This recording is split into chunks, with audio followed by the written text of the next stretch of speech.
welcome to FreightWaves Today. I'm Craig Fuller here at Samsara Live. Yeah. Welcome and beyond. We're here in Las Vegas.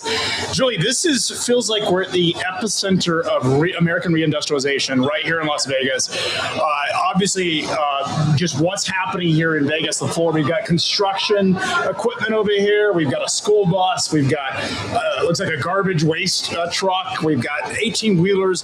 This feels like if you love equipment, this is where it's at.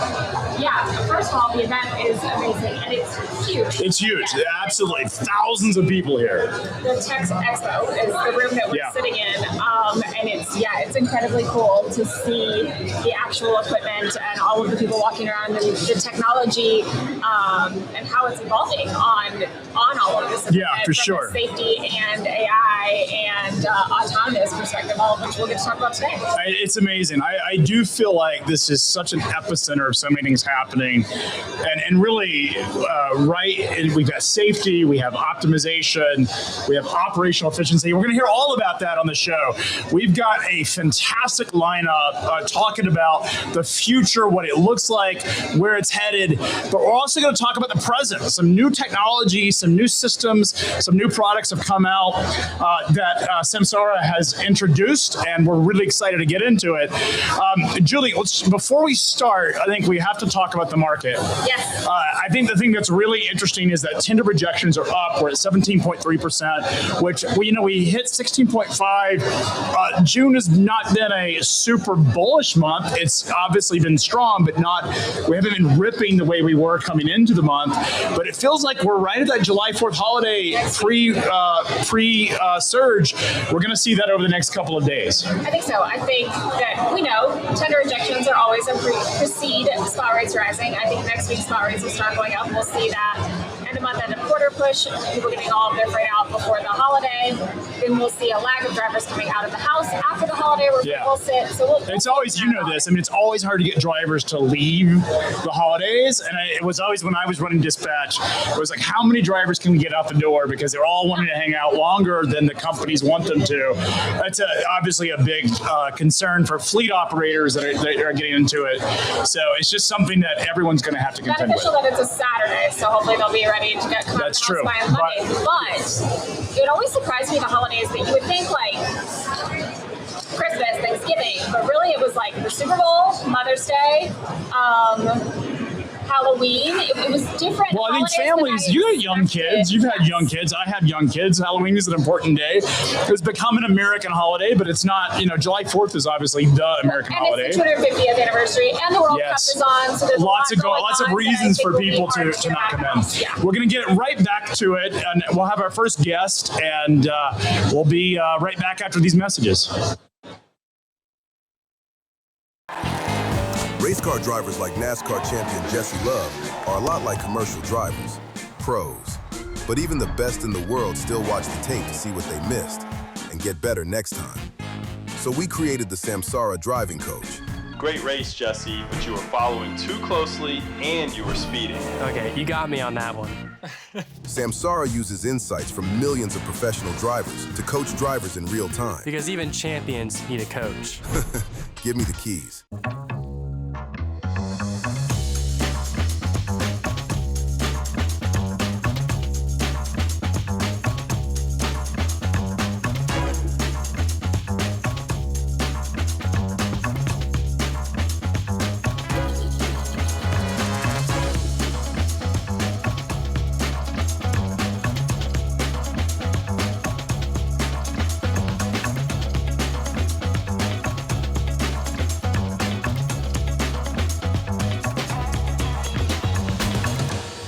What's the masterclass all about? Well, here's what I'm going to tell you. If you're a driver, you're an owner-operator, you're a fleet owner, whether you're in compliance services, dispatcher, no matter what it is, masterclass is for you. Every 2 weeks, you're going to sit down with me and we're going to go over certain business topics that are related specifically to your small trucking company operations. We're going to help you with everything from compliance to how to negotiate better on the spot board, how to find direct freight, and everything in between. This is the reason why you don't want to miss out on Masterclass. It's about an hour to an hour and a half, and then on top of that, you'll have the library to you so that way you can always research and reflect back onto it. Don't miss out this opportunity. This is built specifically for you. I'm excited and I hope to see you in class.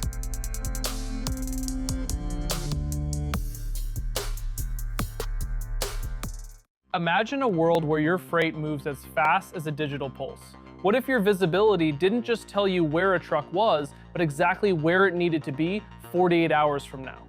Think of a logistics network that corrects its own mistakes before they cost you a single dime. What if your supply chain could think for itself? Imagine AI agents negotiating rates in milliseconds, predictive models that solve labor shortages before they even happen. This isn't science fiction, it's the agenda. On July 15th at the historic Old Post Office in Chicago, FreightWaves presents the Supply Chain AI Symposium. We are defining in real time how AI is embedded into every mile, every warehouse, and every handshake. Because in 2026, the future isn't just coming, it's already negotiating. The FreightWaves Supply Chain AI Symposium. Secure your spot now. Welcome back to Las Vegas here at Samsara Live and Beyond. How are you? I'm doing great. Thanks a lot for having me. Well, we have Johan Land. You are the Chief Product Officer here, and let's talk a little bit about what you guys introduced. You have some fantastic products on stage. You did an amazing presentation today. One of my favorite products as a pilot, and I'm thinking about from the driver's perspective, is this 360 camera, which basically enables you to see all aspects of what's happening inside the cab of a vehicle, but also outside of it. Again, as a pilot, I'm thinking that would be pretty epic to have inside of an airplane. Where does this go from here? Yeah, I mean, this one is truly amazing, right? So like you get the 360 viewed visibility from a single camera.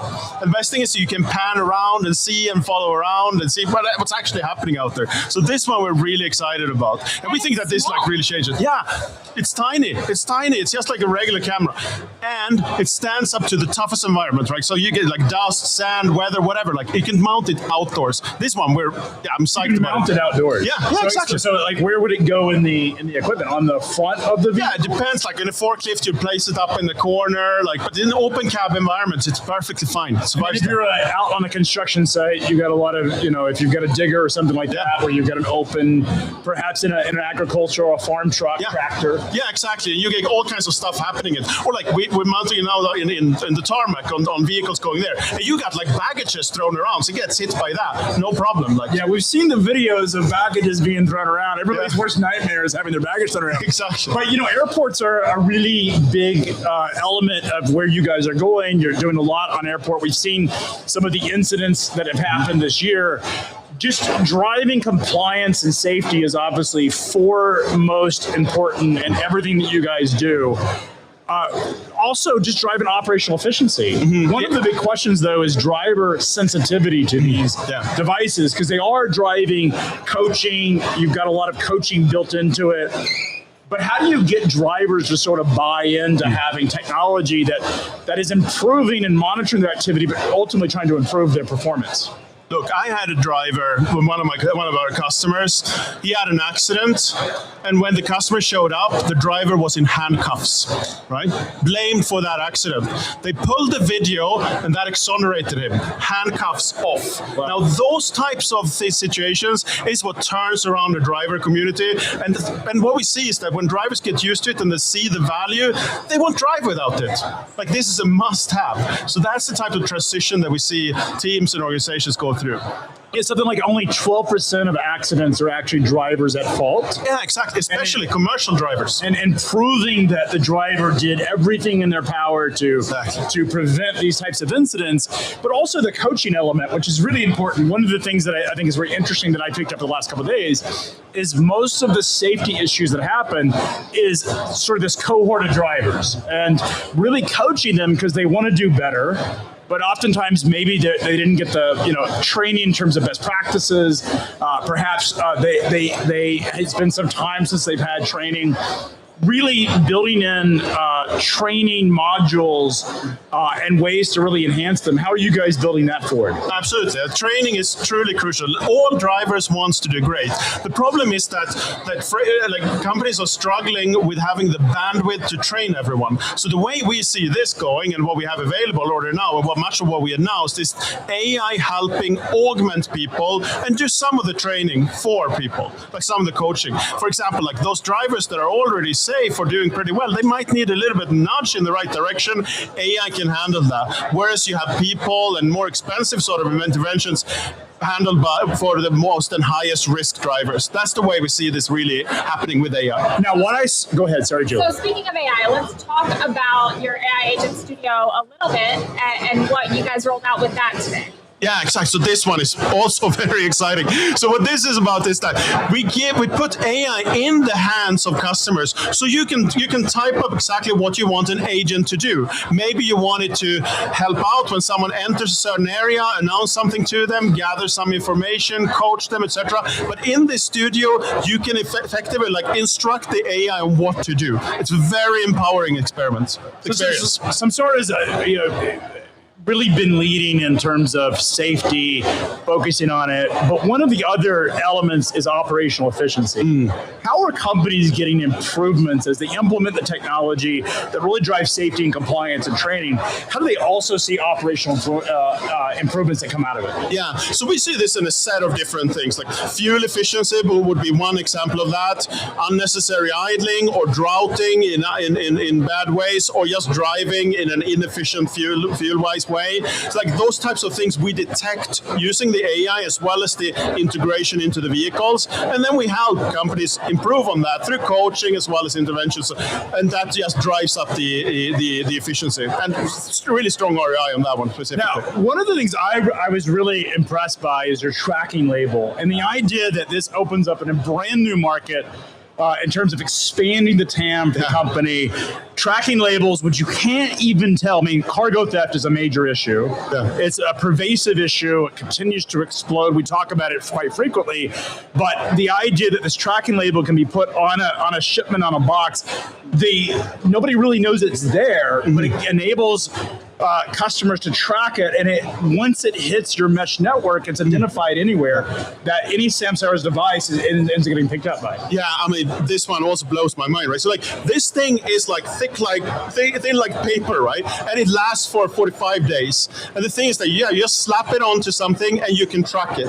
And the thing is that this is uniquely something that we can do because we have this Bluetooth network of all devices that we built up over the last 10 years. So this is different from RFID, where you need to build all this infrastructure, and it's different from a typical GPS tracker that goes through the phone network, which is expensive and can only do this for the most expensive types of shipments. This you can do on everything just because of that. And it's real time. It tracks in real time. Yeah, exactly. It's real time, and you get an enormous amount of updates, as opposed to if you ship with a typical shipper, you get only when they scan. This one you get real time, all the time.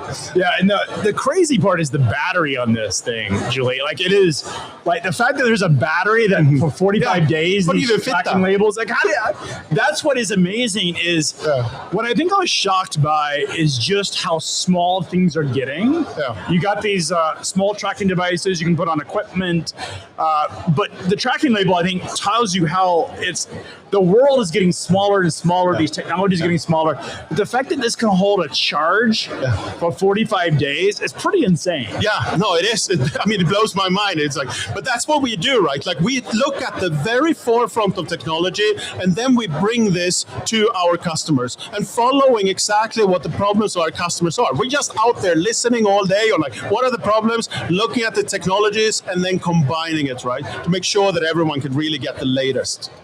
So what is the biggest mission in terms of when you wake up every day and you're thinking about, I want to solve this problem? Is there a project inside your business that you're most passionate about? Yeah, up to me, it's about really bringing AI to people and augmenting individuals to help just relieve a lot of the troubles that are out there.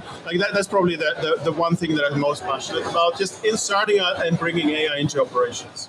And is that an agentic technology? Absolutely. So this is us building an agentic platform effectively.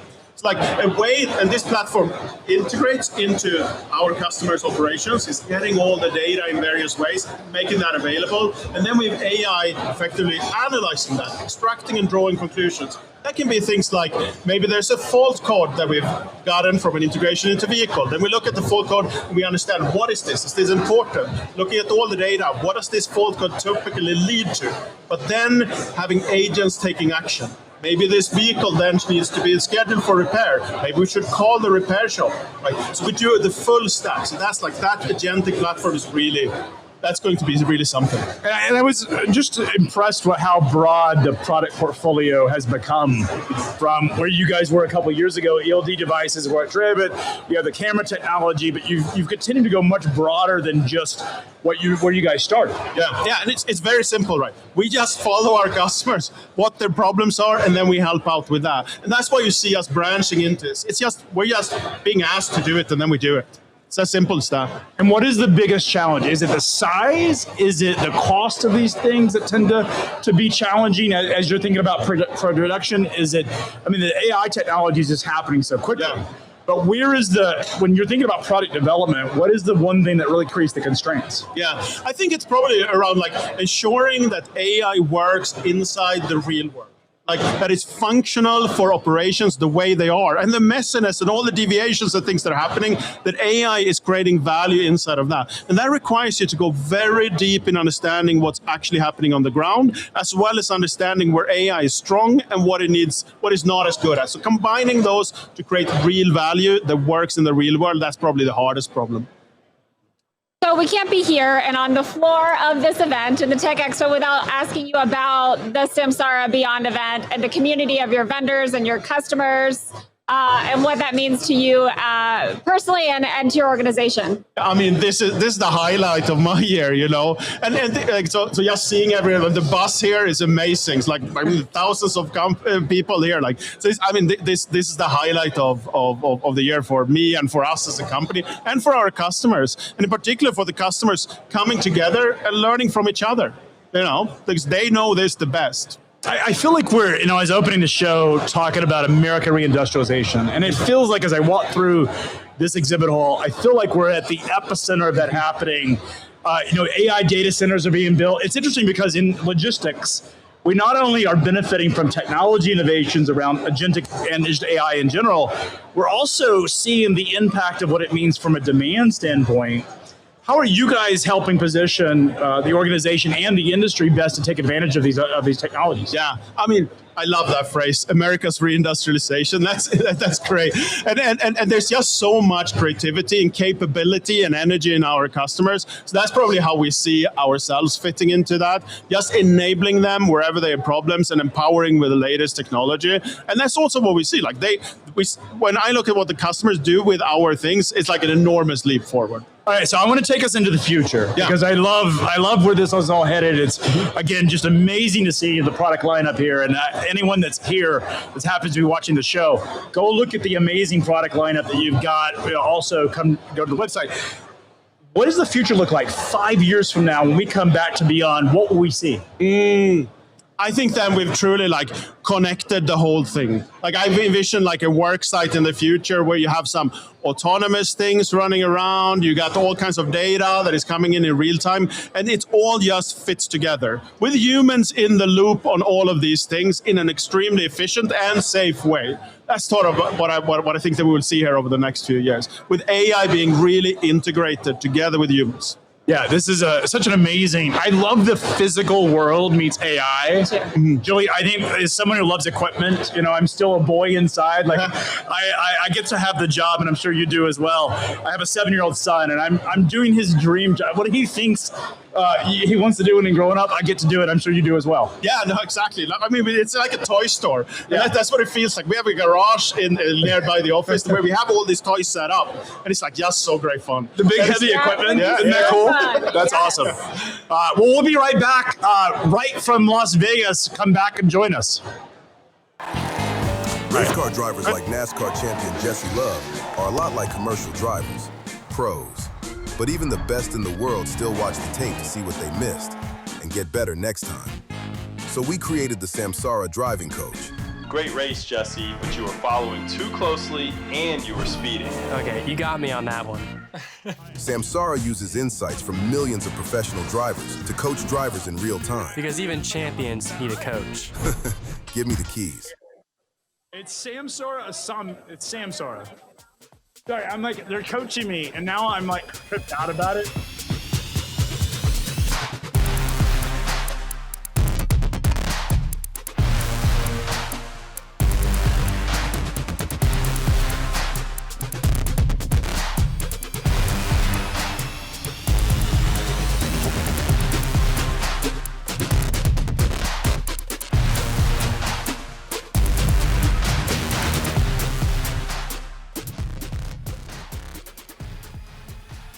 The super successful people are part of the 1%. They're part of that very, very small percentage. That's why I don't want you to do things that everybody's doing. I want you to do the small things that nobody else is doing. The people that are most successful in this business treat it like it's the only thing that's bringing income into their household. If you do that, then you'll have the same results. These people operate like they have no other chance. They have nothing else going.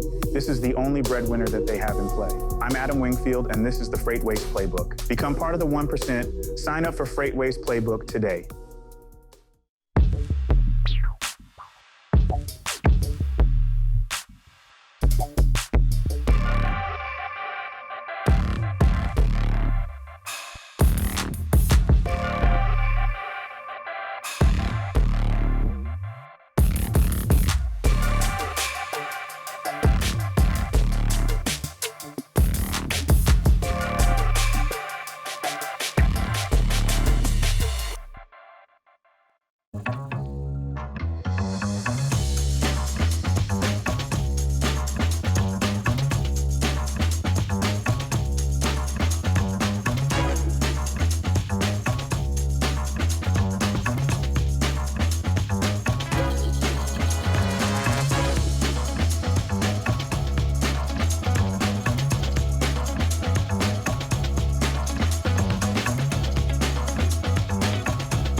Well, welcome back to Las Vegas. We are here right in the heart of America reindustrialization and AI and equipment.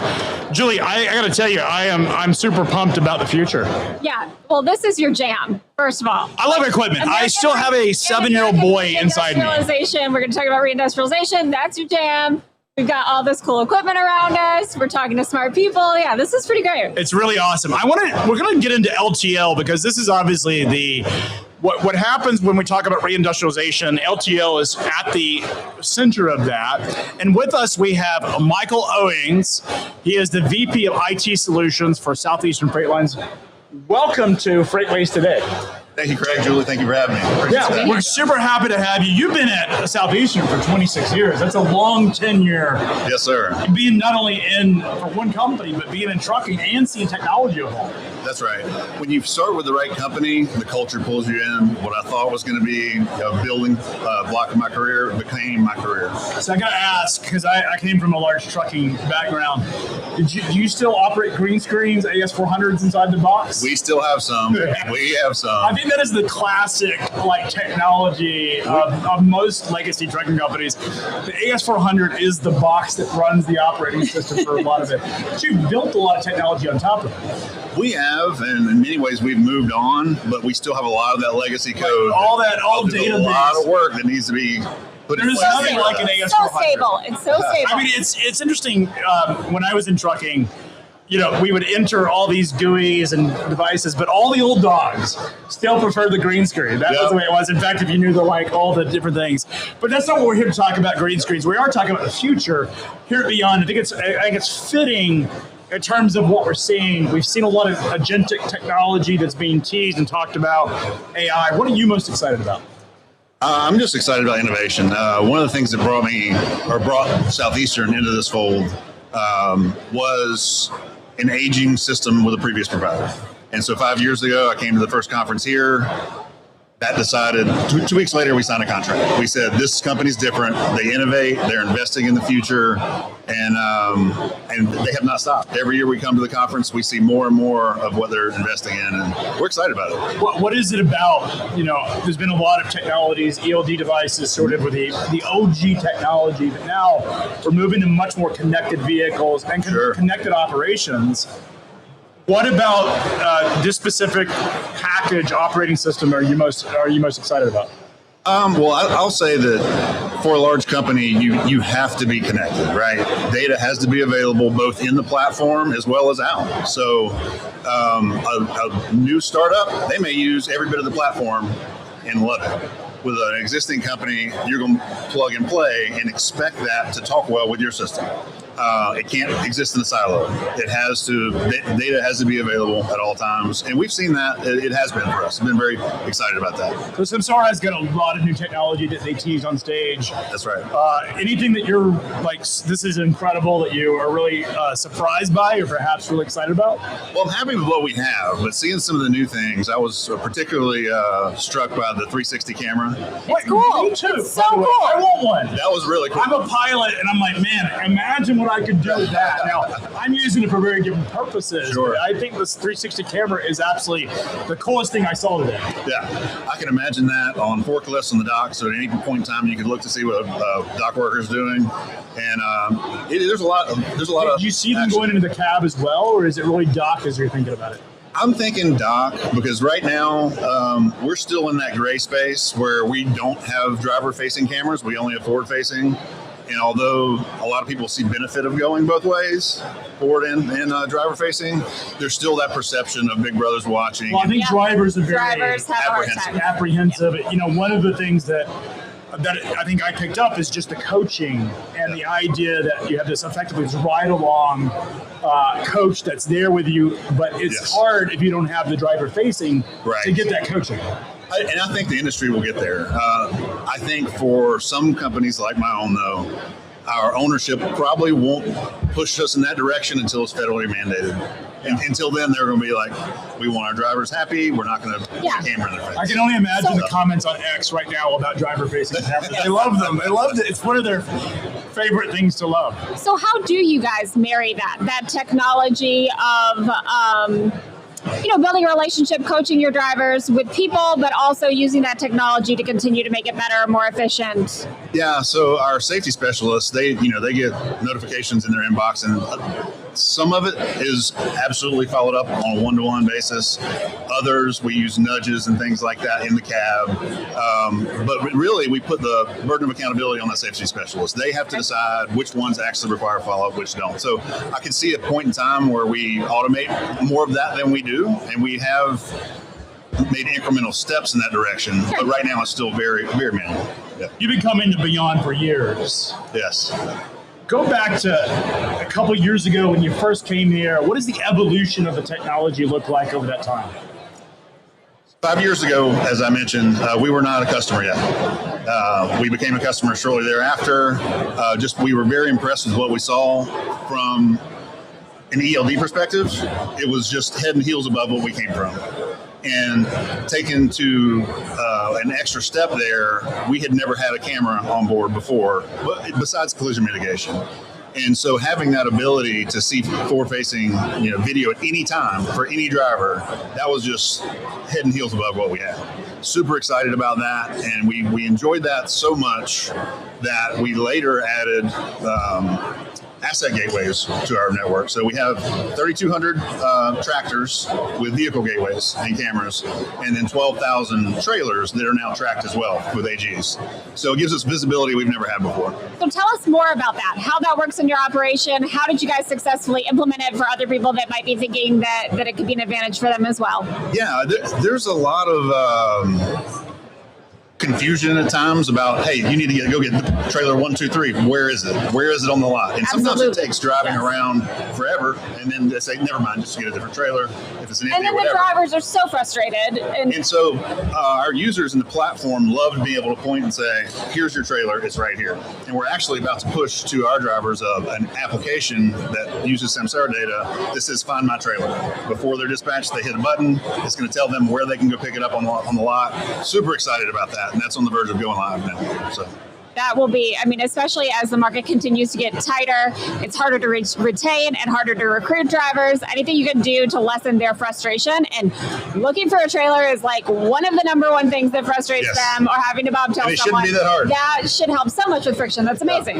It's still, I think data, it's not just the technology, it's the data integrity. Absolutely. How are you guys ensuring that the data, integrity is built into the system? So we're pretty particular about what we use. We test it thoroughly, and over time we've seen that the devices are getting better and better as far as being more accurate. So early generations, there's GPS drift built in, or there's logic built in of when it moves unpowered and how close can you get in proximity. And each release and each firmware update is getting tighter and tighter, and we love what we're seeing with that. I remember back in the 90s when there was telecom devices first came out, there was like a 3-mile, you could identify it to a 3-mile radius, and it kept getting better and better and better, and now you're down to just, a couple feet? Yeah, you can often tell exactly what parking space your trailer's in. And I've even seen where you can go into a factory. We've done some studies on ELD devices and identifying what dock door specifically. There was a big shipper that had a lot of detention issues. So we started looking at the in and outs of that. It was one specific door that was causing all the problems. Really? It was this particular design, some production process that was causing the issues. Interesting. But that shipper got a really bad reputation because that one part of the warehouse was causing problems. That's very interesting. Yeah. So one of the other things that the technology that we saw today was tracking labels. Obviously, you guys are, as an LTL provider, are working alongside your shippers. Tracking labels are far more important in your business than a typical truckload. Let's talk a little bit about how you see that technology being impactful. That's something that's been interesting to me for a number of years, whether it be Bluetooth now or RF before. It's always been cost prohibitive to this point, but I think the cost is coming down as technology improves. But to me, it's more about scale. If you are tracking a load, that's easy. If you're tracking individual shipments in every trailer, and a company our size is close to 40,000 shipments a day, that's a lot of individual trackers.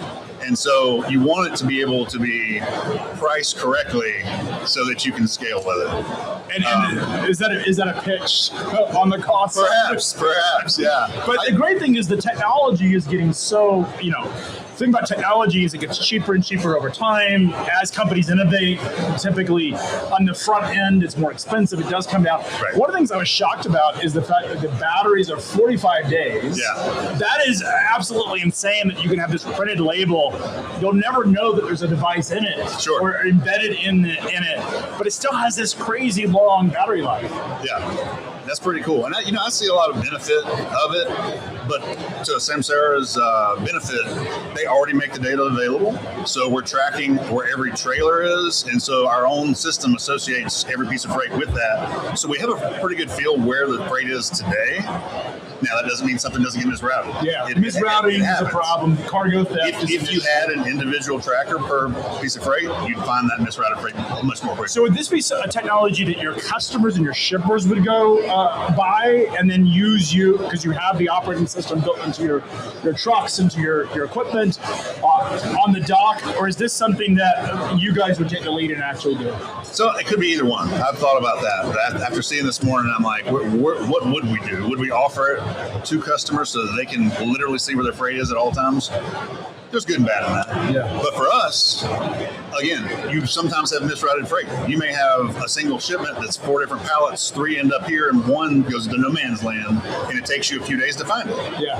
If ever. This could, oh, come on, you always find it. Not Southeastern, but some of your competitors do misroute freight. Yeah. You do. I hear it happens. So. The rumor has it that some of your competitors, only your competitors. But this could help with that, for sure. But cargo theft is also a big issue.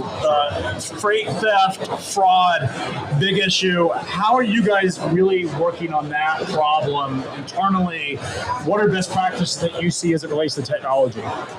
So that has been a bit of a gray area over the years, and it's changed a couple of times. And that's more to how much GPS data do you want to share?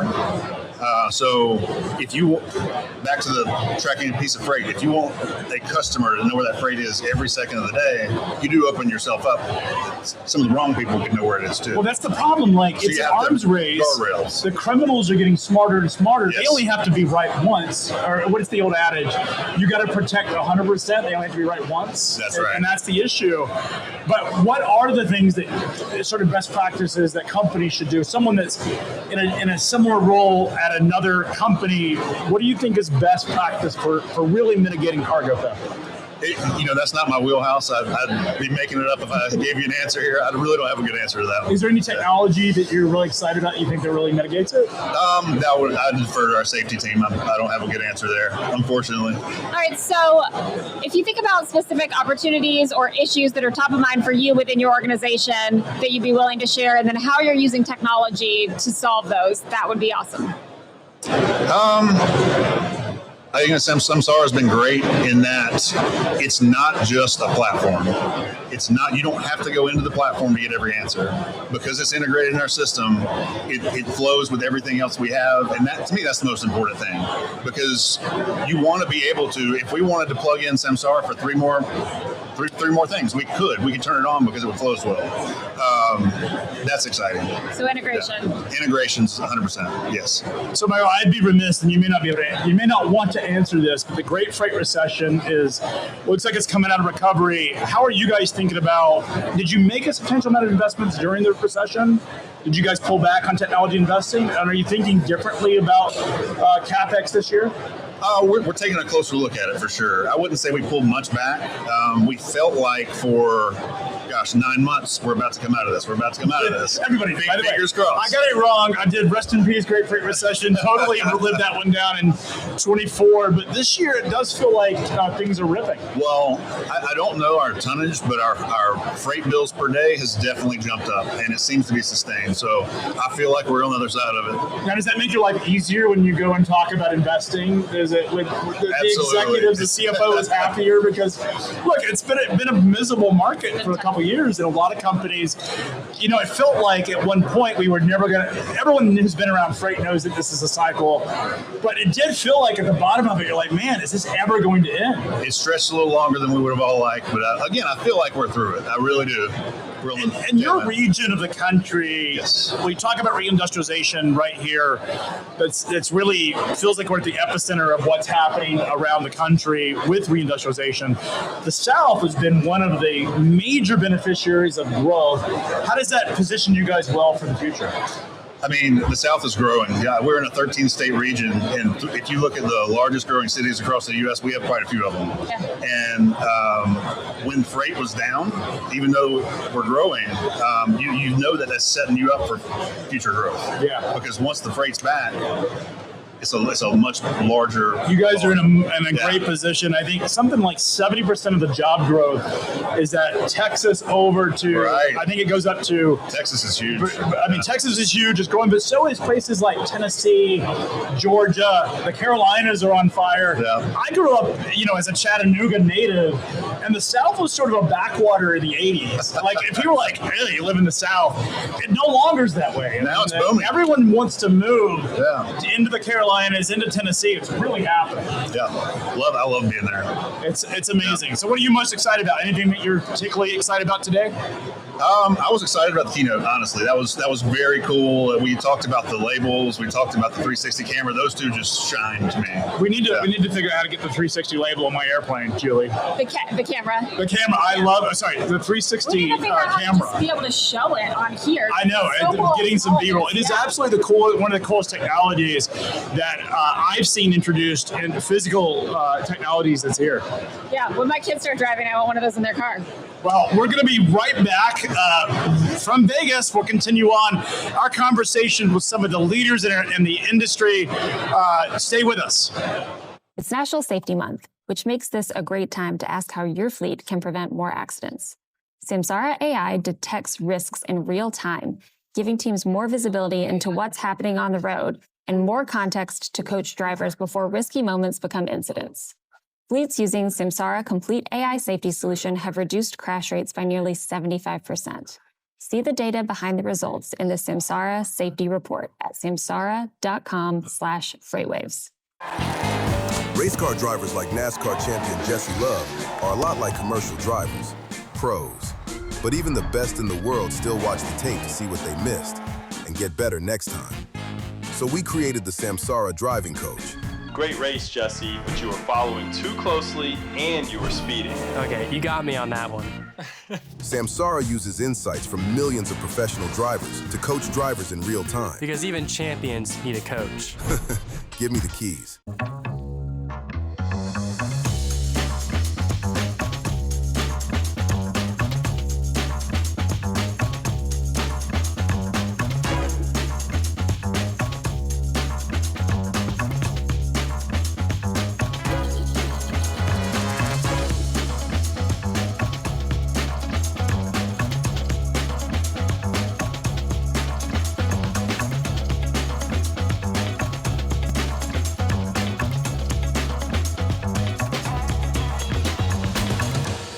What's the masterclass all about? Well, here's what I'm going to tell you. If you're a driver, you're an owner-operator, you're a fleet owner, whether you're in compliance services, dispatcher, no matter what it is, masterclass is for you.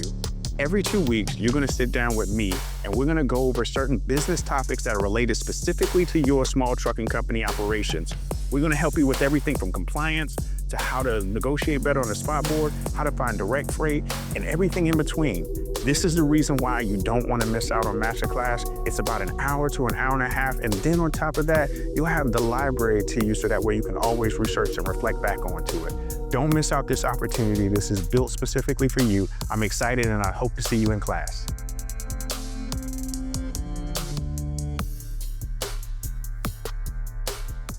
Imagine a world where your freight moves as fast as a digital pulse.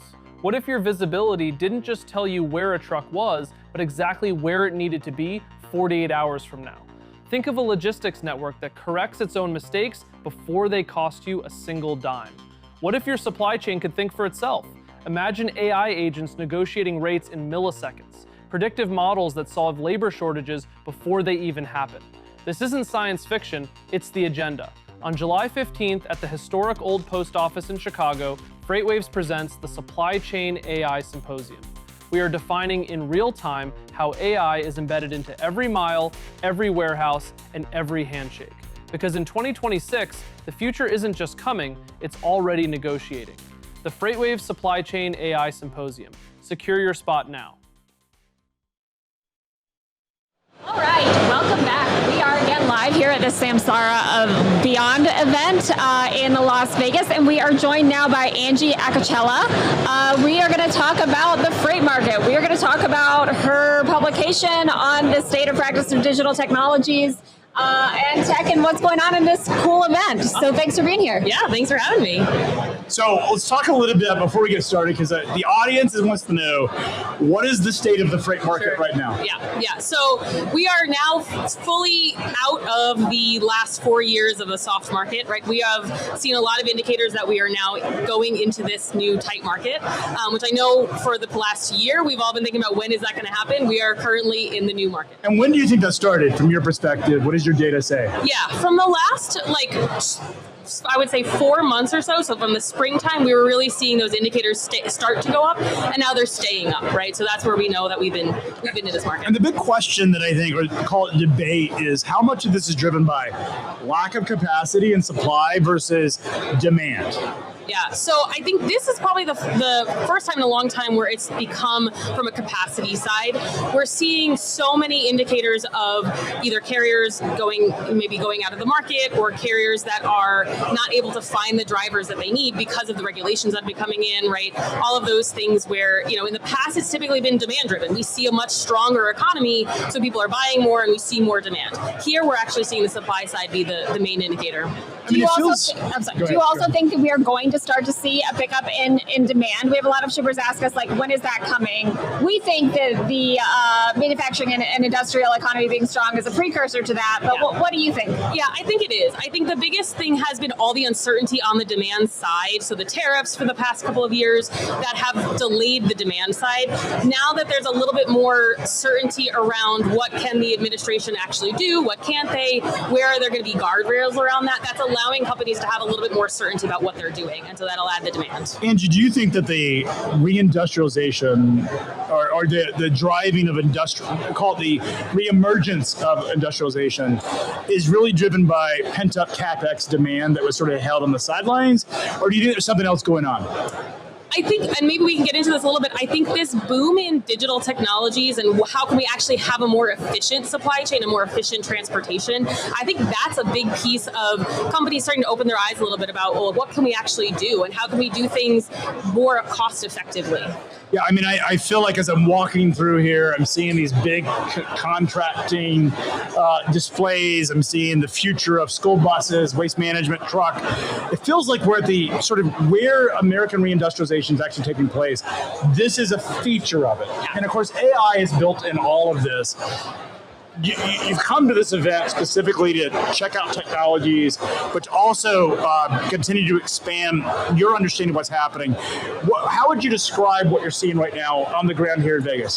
Yeah, so this relates to actually, and Julie, you talked about this earlier, this research that I was looking at of, there's so much talk about what can digital technology do, what can AI do, and so I wanted to ask, well, what's actually being done on the ground, right? So what are companies actually doing, particularly in transportation? I'm a freight transportation girl.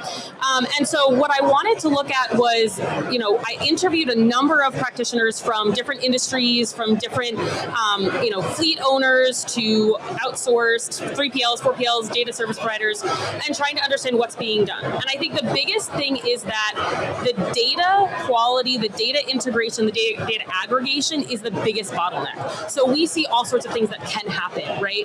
But the quality of the data, where it's coming from, how it's siloed, how much time it takes to manually clean data, that's going to be our biggest bottleneck from where we are today to the future that we're seeing from all of these technologies. I think you're absolutely right. We talk about that a lot, that data is the moat, right? Like that is what's going to be the competitive advantage for organizations going forward, is that they're feeding whatever model they're using that's AI with the appropriate data. Yeah. So that's an amazing call out. So what do you recommend? How do they do it? Yeah, so I think the first is we're seeing a staged approach to how AI and digital technologies are integrated, right?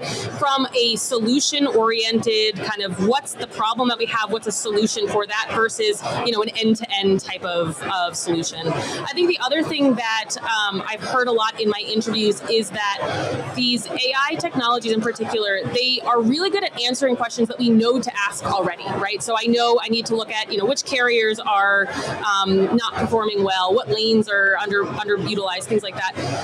Where AI and where these practitioners are really looking for solutions is how can AI help me understand questions that I didn't even know to ask, right? So it's being more push-driven intelligence where I don't have to be thinking of every question that I need to ask.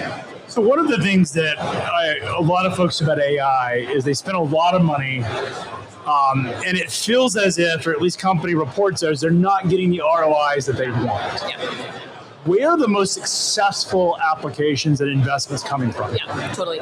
So I think they're where you're helping the analyst make decisions, but not actually make the decisions for them, right? So it's in dashboarding, it's in highlighting where are their issues. So in terms of procurement, assessing and measuring carrier decisions, carrier behaviors, carrier performance. We're seeing a little bit in trying to figure out how to use agents to price and pricing mechanisms. That's actually an area we're going to go into a little bit more in our research, is how do you use AI and digital tools in pricing mechanisms. I think there's a lot of interest there, but we got to figure out the best way to do that. And of course, a lot of this is about physical hardware that's here in Vegas. where is the intersection of AI technology and physical hardware having the most impact?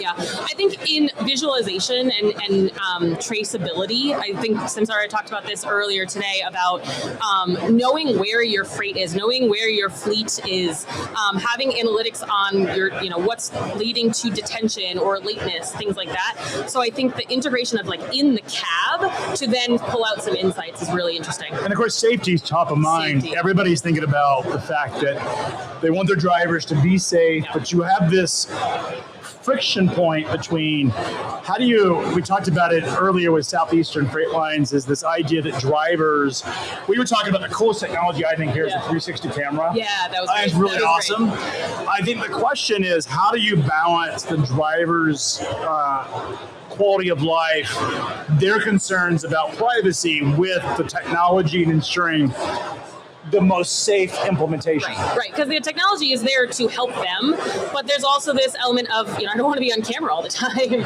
right? And so this balance between safety, helping efficiencies for the driver and helping them do their job better and safer and more efficiently. Yeah, so I think that is, and that's one of the things you actually call out in the research, that relationships outperform transactions, right? And so marrying the two with arming them with the appropriate data, and I don't know how fleets do that, if it's that they get the data from the 360 cameras and they have a person actually coaching them. But what are your recommendations for how to continue to marry, AI with actually continuing to build those relationships and humans? And then I have one follow-up on technology too. I think that's one of the key things that came out for me was that the AI, at least today, cannot incorporate all of the context, right? The AI models are getting much better at taking in more context and more tokens, right? But to be able to then understand like the nuances of human dynamics, human relationships. We did some work a number of years ago and a more recent one on back to the market dynamics, the relationship between shippers and carriers as markets shift from soft to tight and back to soft. And how, especially for shippers, those relationships really matter, right? They want to rely on providers that they can trust, that have had their back in the past. And so I think back to these AI technologies being a helper for decision making as here's a suggested solution, but it's still a human in the loop solution, right? It's still me as a provider or as a manager that's making that final decision. Yeah, I think that makes a lot of sense. Okay, so decision making, pricing, technology. I want to go back to the basics. RFPs are still done in Excel. Yes. Like shippers are still using Excel, brokers and carriers are still using Excel. Why? Why do you think the hesitancy to continue to adopt new technologies and move that process forward? Yeah, I think so hard. Yeah, I think a little bit of the complexity of it all. Back to like data. The data is coming from everywhere. A little bit of just everyone knows it, right? Like everyone comes in and knows how to use email and Excel. And a little bit of at this point, there's kind of a little bit of a wait and see of which solutions are going to be the best that are going to also integrate with the rest of my services, the rest of my platforms. Yep. So some larger kind of TMSs are offering a little bit, but it's a matter of kind of which technology is which provider is going to step in there. And it's just not standardized at all in Excel. I mean, that's the reason why we have an Excel add-in at Sonar, because everyone uses it and you can manipulate it however you need to. So I think AI will eventually make that lack of standardization become easier to adopt. Yeah. One of the things I want to talk about is a lot of conversation around safety, liability. Obviously, the Montgomery decision by SCOTUS. Shippers are now on notice. Yes. There's a lot of questions about plaintiffs' attorneys will exploit this regardless of whether shippers actually are liable. They're definitely going to be tested in court. How are you seeing providers really prepare themselves to help their shippers mitigate liability and demonstrate better safety? Yeah, I think a little bit on that visibility, right? So using data to demonstrate that, we have a history of safety. We have a history of our drivers are vetted and things like that.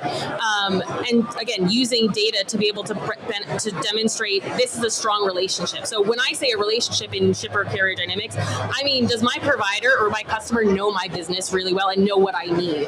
So when I'm a provider, recognizing that my customers need safety, they need to know that I'm going to take responsibility for the services that I provide, we can use data historically and say, look, this is my track record. And is there a technology here that is table stakes at this point that a fleet must invest in order to actually demonstrate to shippers that they're safe?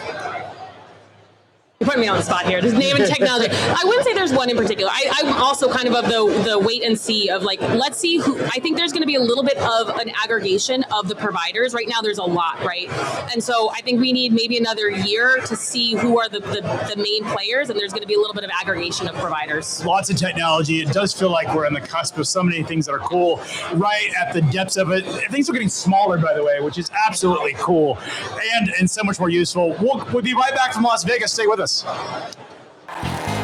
Race car drivers like NASCAR champion Jesse Love are a lot like commercial drivers, pros. But even the best in the world still watch the tape to see what they missed and get better next time. So we created the Samsara driving coach. Great race, Jesse, but you were following too closely and you were speeding. Okay, you got me on that one. Samsara uses insights from millions of professional drivers to coach drivers in real time. Because even champions need a coach. Give me the keys.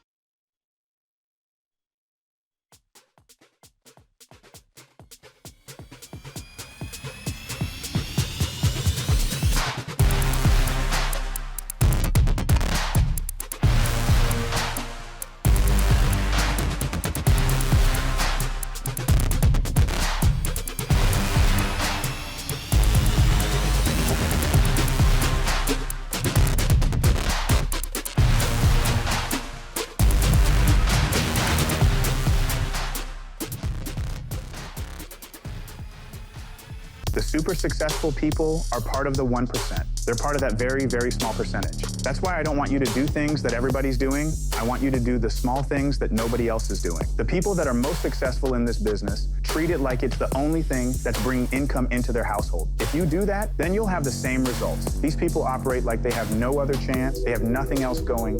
This is the only breadwinner that they have in play.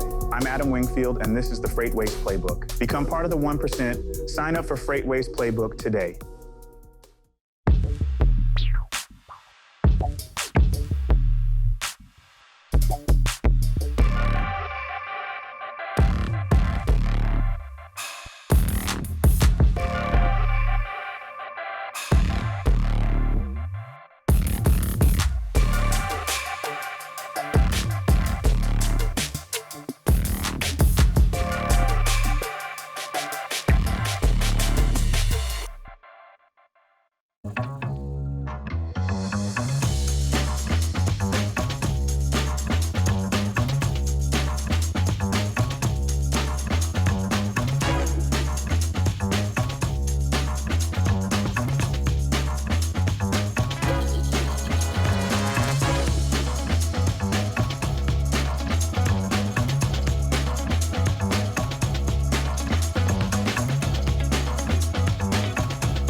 Imagine a world where your freight moves as fast as a digital pulse. What if your visibility didn't just tell you where a truck was, but exactly where it needed to be 48 hours from now? Think of a logistics network that corrects its own mistakes before they cost you a single dime. What if your supply chain could think for itself? Imagine AI agents negotiating rates in milliseconds, predictive models that solve labor shortages before they even happen. This isn't science fiction, it's the agenda. On July 15th at the historic Old Post Office in Chicago, FreightWaves presents the Supply Chain AI Symposium. We are defining in real time how AI is embedded into every mile, every warehouse, and every handshake. Because in 2026, the future isn't just coming, it's already negotiating. The FreightWaves Supply Chain AI Symposium. Secure your spot now. Race car drivers like NASCAR champion Jesse Love are a lot like commercial drivers, pros. But even the best in the world still watch the tape to see what they missed and get better next time. So we created the Samsara driving coach. Great race, Jesse, but you were following too closely and you were speeding. Okay, you got me on that one. Samsara uses insights from millions of professional drivers to coach drivers in real time. Because even champions need a coach. Give me the keys.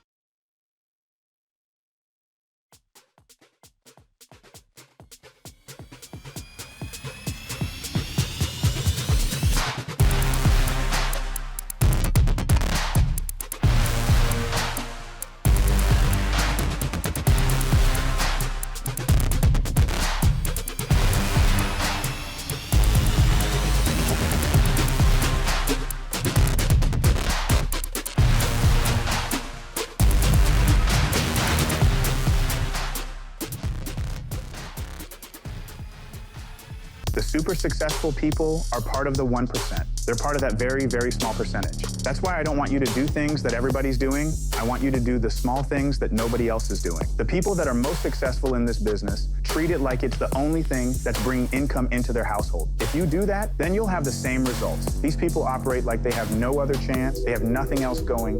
This is the only breadwinner that they have in play.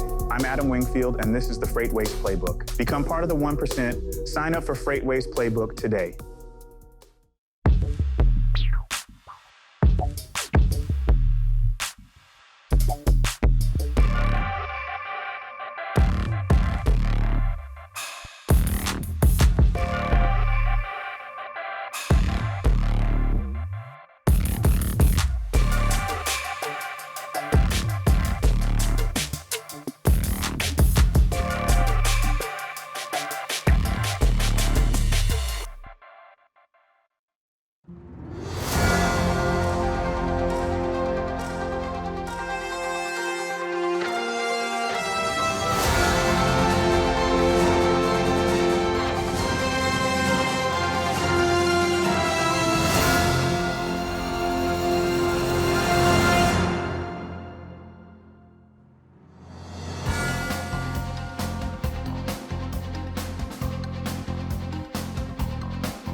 Today, live from Las Vegas. It's been some cool conversations It's amazing. so far. We're here at, it feels like, again, the epicenter of technology innovation, hardware innovation, American reindustrialization, lots to be excited about.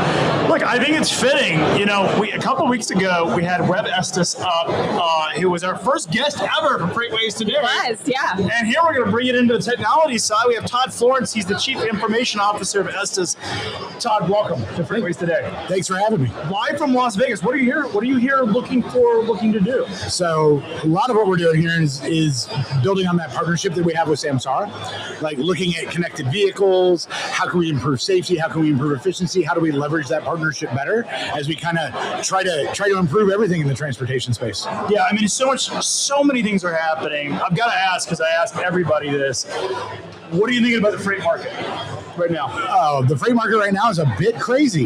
Yeah. Like things have been up and down and a little bit disjointed, right? But we're seeing good volumes. We've got good capacity. We're taking good care of our customers, seeing good service. So I think things will continue to work themselves out. Are you guys seeing things increase? When we had Webb on a couple of weeks ago, he was pretty bullish and constructive about the state of the market. Yeah, there's a lot good going on, right? You're in the spring. It's usually a good season for LTL. Yeah. So you're seeing a lot of freight movement in that space. There's always some contention with fuel being where it is, the troubles in the Middle East, those sorts of things. But things have been really healthy. The company's been doing really well. We're moving a lot of freight for a lot of folks. I mean, you guys did a massive expansion. You benefited from Yellow going out of business. You bought a lot of facilities. But also in technology, you know, as you're thinking about bringing this much larger network together, this much larger business together, how have you guys been invested in technology over the last couple of years? Oh, at a rapid pace. I mean, if you go back 5 years, let's say, the transportation industry as a whole was very behind, right? Like it was a lot of, let's tell you what happened yesterday. And what's happened is this huge acceleration, this huge desire for data, and people want to know everything in real time all of the time.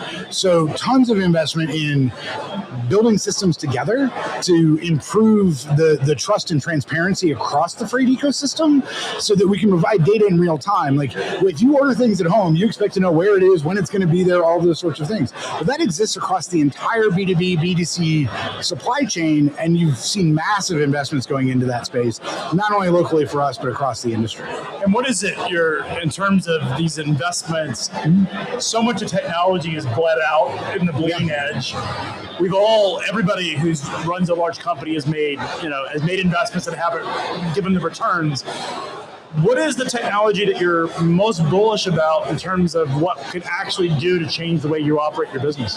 Yeah, there's a lot of different areas for that. I think partially I'm contractually obligated to say artificial intelligence or AI, but really a lot of that comes down to is how can you effectively make the data available so that you can drive insights from that data?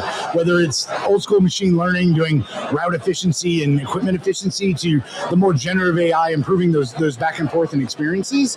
While I do think there are areas where it's very much overhyped, it is also a very practical reality these days that it is embedded across the entire ecosystem and leveraged across a number of systems. Putting those insights and power into end users' hands is way more important than somebody who works in my department being able to like build a spreadsheet or pull data together. Yeah, and where is it underhyped? Where do you think we are seeing the impacts in terms of AI in the enterprise? I really think it's probably underhyped in that space of taking your everyday user of any system and their ability to generate insights at their fingertips. Like historically, you may have had a question that you really wanted to ask, and you had to daisy chain yourself between 7 people at the company to get access to the data to be able to begin to start answering it, and now you can just ask. And we can do that in natural language, right? That natural language shift is a huge accelerator, and it helps improve safety, it helps improve efficiency, marketing, et cetera, across the board. It's really hard to measure, but it's really easy to feel.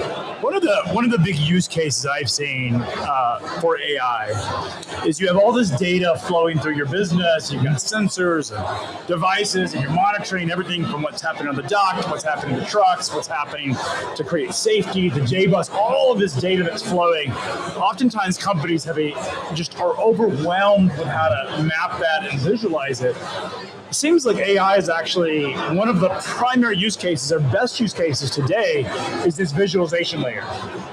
Yeah, you take a lot of these different aspects of these data sets. To your point, we've got data off, tens, if not hundreds of thousands of sensors out in the field. We've got data, shipment level data. We've got customer preference data. We've got operational preference data, all of those sorts of things. And in the past, it's really hard for a person to try to visualize all those things and how they interact with one another. Nowadays, you're able to layer those AI tools over top of that and look for those insights and see that visualization. So, Todd, what in terms of where we're going from here, there's this promise of agentic AI, but it feels like we're sort of the very early innings of it. Yeah. How long do you think it's going to take to get to a place of agentic technology? If I had that crystal ball, I probably wouldn't be sitting here. I'd be day trading. The real problem is right now AI is kind of like everybody's favorite new candy, right? Like they're applying it to everything where you don't need it for everything. Right, so it's finding those use cases where it can actually help you. It can surface an insight. It can make a user's life easier, and drilling into the ROI on those. But from a timeline perspective, we're seeing step level changes every 90 days. Right, so things that weren't possible 6 months ago are possible now. Things that today I would tell you I don't think we could do 90 days from now we'll be able to. It's accelerating really quickly. The hard part is determining like where the value is, not can it do it. So give us a tangible example of where you are using AI inside of Estes and it's working. Sure. So there are several use cases, right? Like, and I can talk a little bit about agentic, I guess. Like, so being able to do things we always wanted to do but couldn't do before. So as an example, in the freight world, like not every shipper always has all of their freight ready. You'd love to call every shipper and say, hey, is the freight available before we send equipment out, before we do this, those sorts of things. So trying to reduce that level of friction. So we're already using agentic AI to make phone calls to shippers to just make sure the freight's ready, right? Like confirm being able to appointments. Get that information back. We're leveraging voice agents to survey our drivers, right? The drivers would prefer to talk to an agent than they would fill out a form.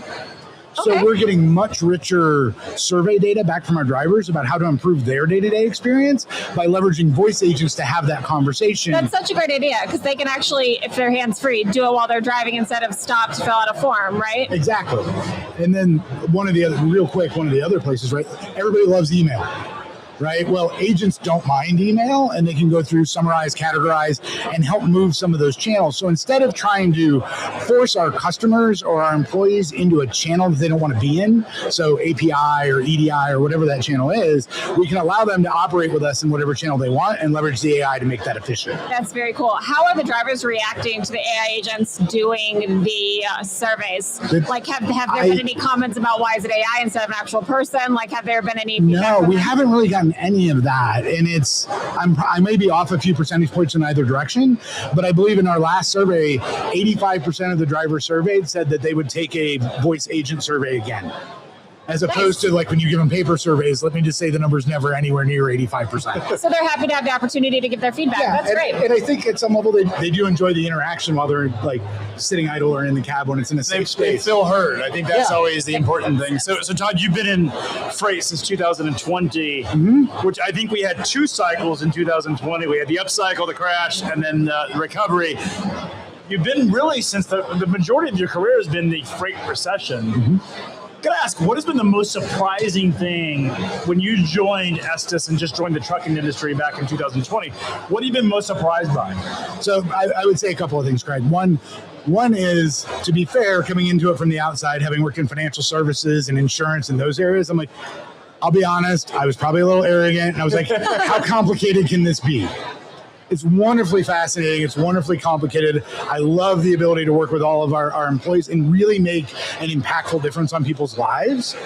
And there's no shortage of problems to solve.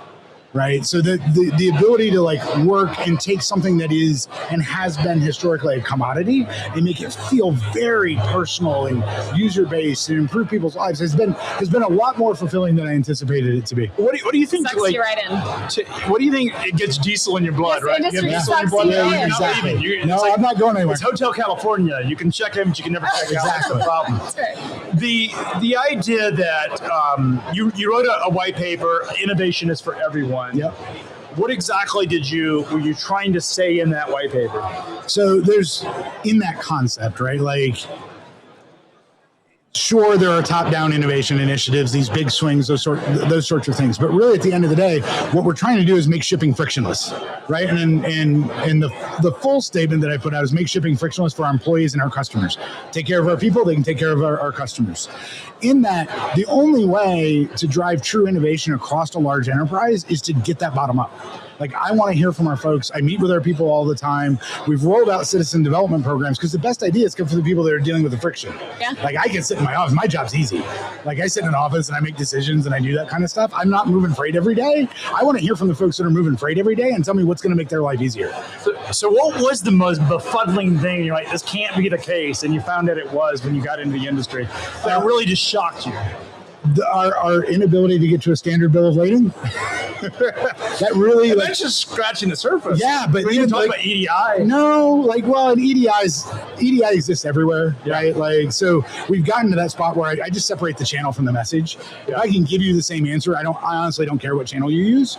But yeah, the amount of diversity in the industry around freight bills and data and that kind of stuff, and why people thought it was so hard, like, was really surprising to me coming from the outside. Do you think the insurance and financial services is easier because you have regulators that sort of are forcing the action, or is it just because in those businesses you're effectively transferring information, whereas in our business you got to deal with the physical world, which is in 3 dimensions, very different than passing information over? Yeah, it is, and you hit on a couple of things, right? Like, strong regulatory agencies enforce consistency. They don't always, and I'm not saying these industries aren't innovative, but they don't drive innovation.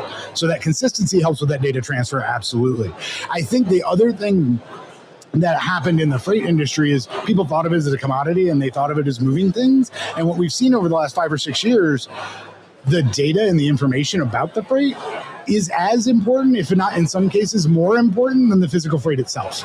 So as that accelerates, people have bigger desires, broader visions, those sorts of things. So you've seen more investment in that space, and it's starting to simplify and make those things easier. Yeah, so many problems to solve, technology. I feel like we're just at the early innings of all of this. Todd, it's been an amazing conversation. I know, I wish you had more time. This is great. I know, I'm upset at my production crew for cutting us off, but they gotta do their thing. We'll be right back from Las Vegas. Stay with us. Thanks. That was great. Thank you so much. Yeah, no problem.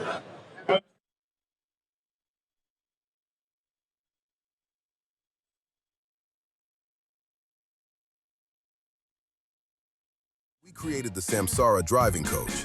Great race, Jesse, but you were following too closely and you were speeding. Okay, you got me on that one. Samsara uses insights from millions of professional drivers to coach drivers in real time. Because even champions need a coach. Give me the keys.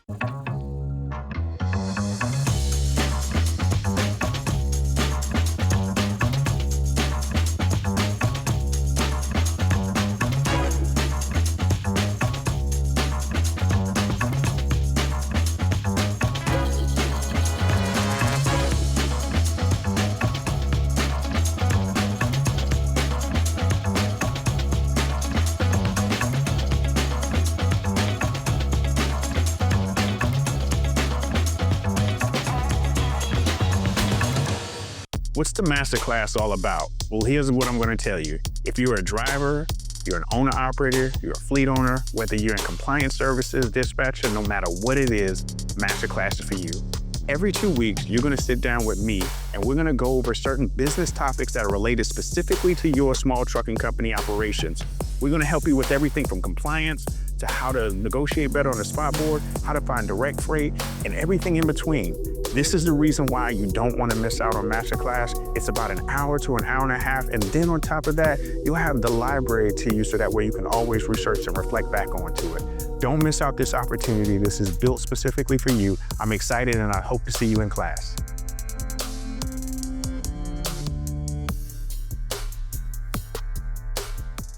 Imagine a world where your freight moves as fast as a digital pulse. What if your visibility didn't just tell you where a truck was, but exactly where it needed to be 48 hours from now? Think of a logistics network that corrects its own mistakes before they cost you a single dime. What if your supply chain could think for itself? Imagine AI agents negotiating rates in milliseconds, predictive models that solve labor shortages before they even happen. This isn't science fiction, it's the agenda. On July 15th at the historic Old Post Office in Chicago, FreightWaves presents the Supply Chain AI Symposium. We are defining in real time how AI is embedded into every mile, every warehouse, and every handshake. Because in 2026, the future isn't just coming, it's already negotiating. The FreightWaves Supply Chain AI Symposium. Secure your spot now. FreightWaves Today, live from Las Vegas. We are now joined by our next guest, Tozda Cernilovich, who is Head of Strategic Partnerships at Element Fleet Management. Thanks for being here. Really appreciate it. Appreciate the time. Tell us a little bit about your organization, what Element Fleet Management does, the services you offer, and then how that technology is helping assist that. Sure.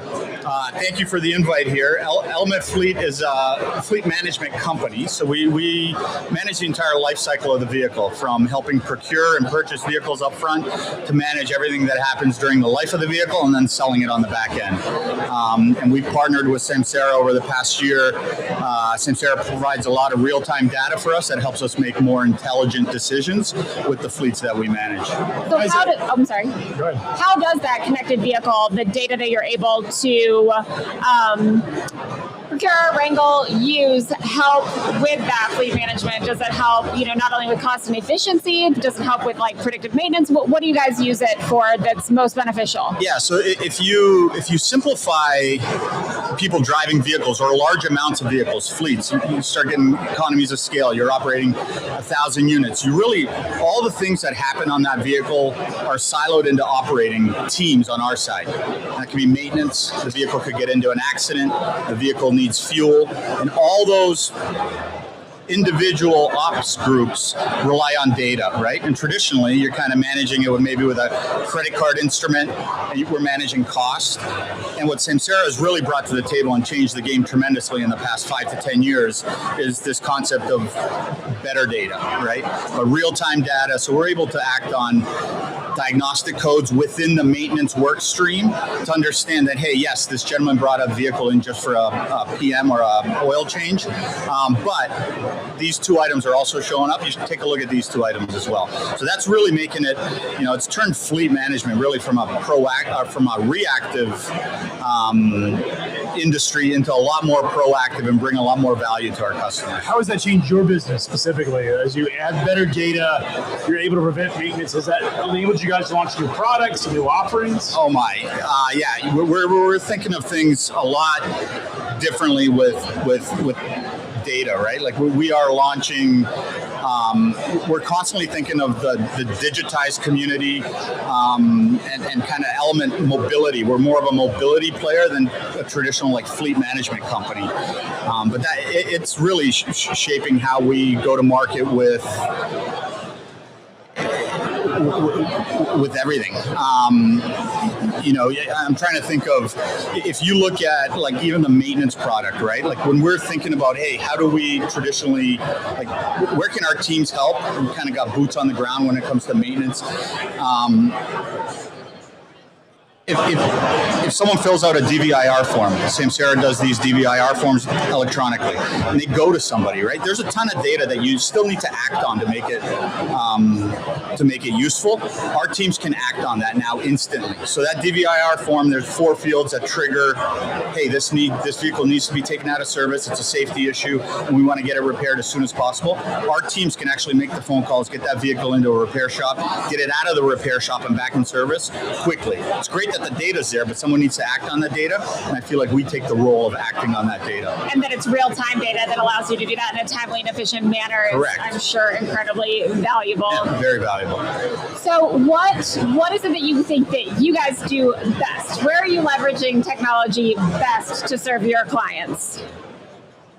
It's in the the value we have. We bring tech into the entire life cycle of the vehicle. So we really have a holistic view into the total cost of ownership of that fleet, cost of the vehicle, whether they're financing or leasing it,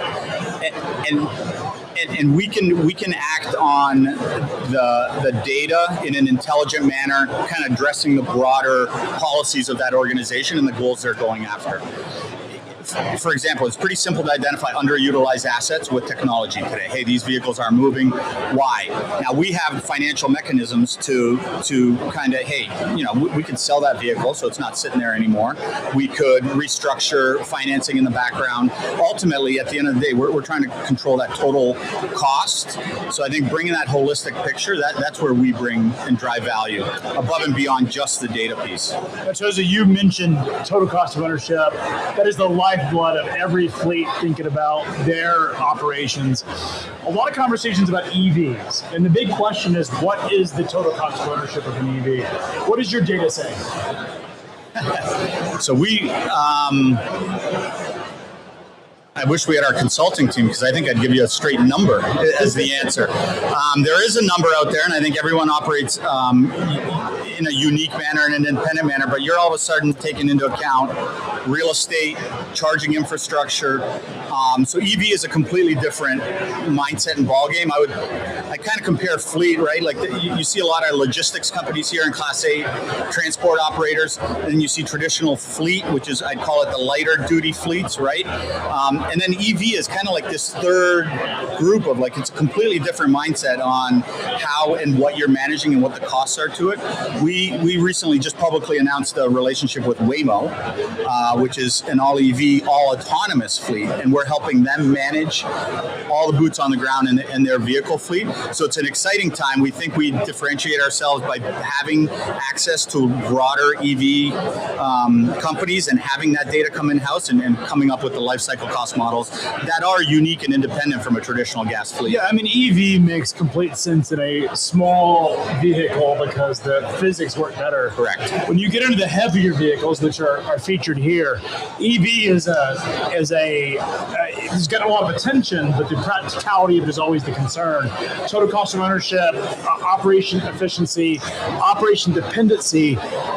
Is that changing, or do you think there's a significant gap between the desire and the practical application around EV?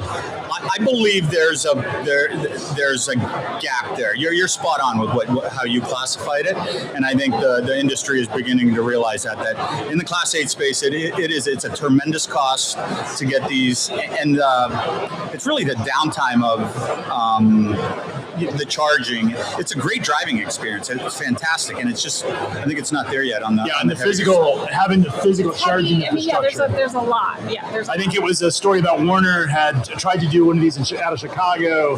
It's like 100 vehicles, and I think it was Bensenville, Illinois, and the amount of power required was bigger than the entire cities for these 100 trucks. Municipal's deal. So Class 8 is a very different animal than a smaller vehicle. You mentioned Waymo. Obviously, autonomous vehicles is really what they do. Where are we at in terms of the autonomous life cycle? Are we close to getting point-to-point autonomous in some of the bigger vehicles, or is it really going to be these local delivery vehicles that matter?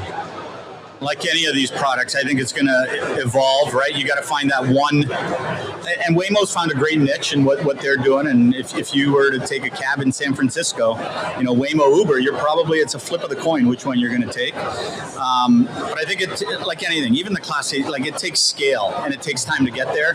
And the vehicle industry is 125-year-old industry, and the infrastructure has been built for it. And the infrastructure is being built for autonomous EVs. And I think we're getting there, but there's a lot of new OEMs though. All of the new vehicles, and someone who likes vehicles, I get very I have shiny ball syndrome. This looks good at the Scout. We're talking small vehicles. You see all these new type of frames that are out there, these new OEMs that have entered the market. What is your sort of thought on the current level of automotive innovation and mobility innovation? With just a number of new players kind of entering the marketplace, it's tough to... Listen, the challenge, folks, what we hear from folks is it's tough to vet a new player, right? Are they going to be around in 10 years? And you're talking to large strategic corporate buyers. There's big risk there, right? It's tough to do business with a startup right? So it's we need them. They're pushing innovation to different levels. Tesla started that way. They've done a fantastic job with where and how far they've come. So you kind of tread lightly, a little bit of caution, but we're certainly, from our fleet management standpoint, we're very invested in the EV fleets that want to take advantage of it. We have a ton that we're managing, and it's a little bit of a different brick and mortar that you need to set up to manage it, but we're there. Yeah, it's interesting to see Tesla with the Semi. They've had this, Elon Musk had in 2017 talked about 200,000 vehicles by the end of 2020. I think it's 22 when he predicted that. We're still in the very early innings of that. But Tesla has an enormous balance sheet, has an enormous resources available to it. Do we think that the Tesla Semi is going to be a primary, or is it going to be a special use application? Elon's proved many people wrong with many things he's done. So I would never bet against him. Right? I wouldn't bet against him. I think, listen, it's quite a ways away, right? He's changing he changed it with the charging infrastructure. So I think he's changed it. There's a new charging infrastructure in those Class 8s. It's faster, bigger batteries, all that. But some of the initial reports have been positive. I think there was some concern about the driver, how the drivers would deal with it. But some of the newest semis that have rolled off the assembly line have gotten great feedback from the fleets that have implemented it. NFI actually told me that they're seeing a fantastic driver. The drivers seem to love them. They're great response, and they're actually getting much more efficient than they had in some of the early adaptations. I agree.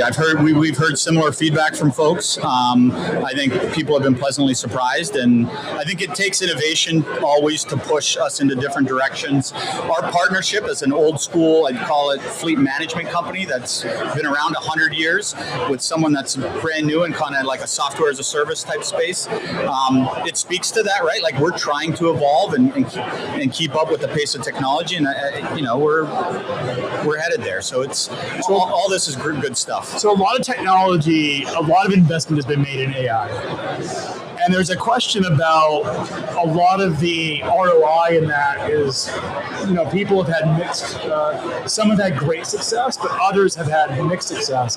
Where do you see the most successful AI implementations? Where are you most bullish?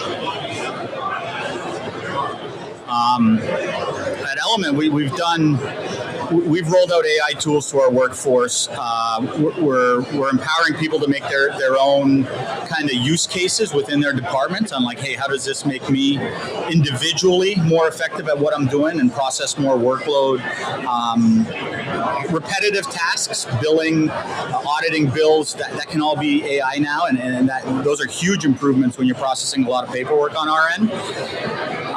And then on the practical side of the stuff we do on a day-to-day basis of managing vehicles, if you think of Samsara and just the automated coaching, right? The automated instant feedback on you just ran through that red light, or at the end of your drive session, it gives you automated feedback on how you drove that day. Putting that into action and giving the instant feedback to a driver via AI, you would need teams of dozens of people to do that in the past, and that's a real practical application here today. What are you most excited about in the future when it comes to what's happening in your organization, partnerships, technology, what you're adopting?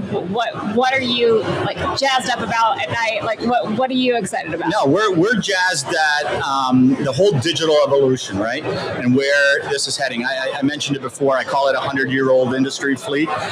But seeing all these terms, AI, digitization, mobility, and kind of seeing where we want to head the next 5 to 10 years, and why we've chosen to partner with folks like Samsara, it's a fantastic vision of where kind of the whole fleet management space is headed for us. Is there anything at the show that would get best in show in your opinion? Well, Julie and I have already voted on it, so what we think is the coolest technology.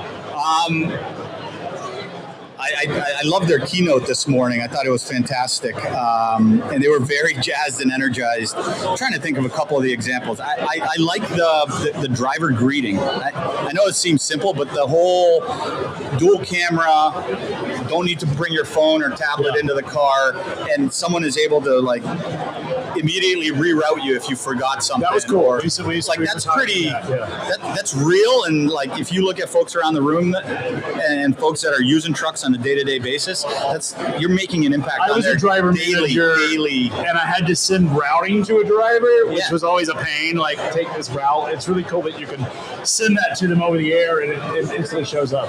And it's instant, and I think that's pretty awesome. Like in real time. Yeah, we know you've still got pallets on. Drop your demurrage here on your way to your next load. Like that's super cool. What did you guys vote on? We voted on the 360 camera. That was pretty cool. I've told Julie, I told her audience, I'm a pilot and I want one of those in my airplane. Just basically for YouTube videos of everything going on. That's not what they're for. They're there for safety, but it would be cool to be able to critique maybe that's an expansion. I need to put it in my kids like John Deere in the backyard. That's true. Yeah, the whole fleet. My kids do start driving one day. I'm like, I want that. I think there's a consumer application coming. Yep. Maybe out here.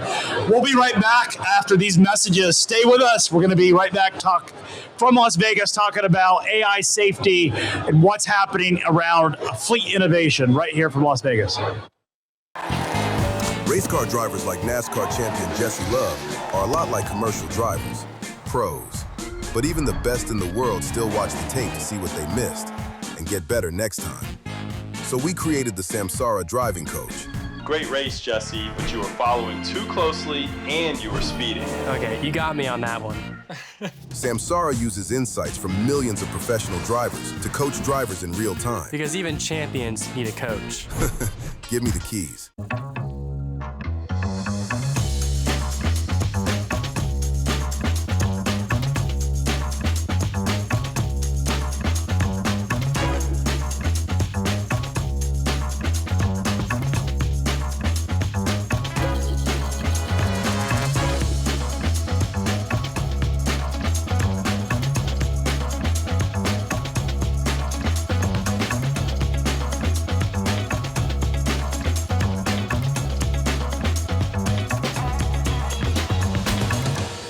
What's the masterclass all about? Well, here's what I'm going to tell you. If you're a driver, you're an owner-operator, you're a fleet owner, whether you're in compliance services, dispatcher, no matter what it is, masterclass is for you. Every 2 weeks, you're going to sit down with me and we're going to go over certain business topics that are related specifically to your small trucking company operations. We're going to help you with everything from compliance to how to negotiate better on the spot board, how to find direct freight, and everything in between. This is the reason why you don't want to miss out on Masterclass. It's about an hour to an hour and a half, and then on top of that, you'll have the library to you so that way you can always research and reflect back onto it. Don't miss out this opportunity. This is built specifically for you. I'm excited and I hope to see you in class.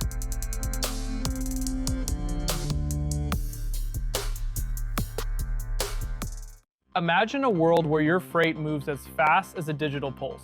What if your visibility didn't just tell you where a truck was, but exactly where it needed to be 48 hours from now? Think of a logistics network that corrects its own mistakes before they cost you a single dime. What if your supply chain could think for itself?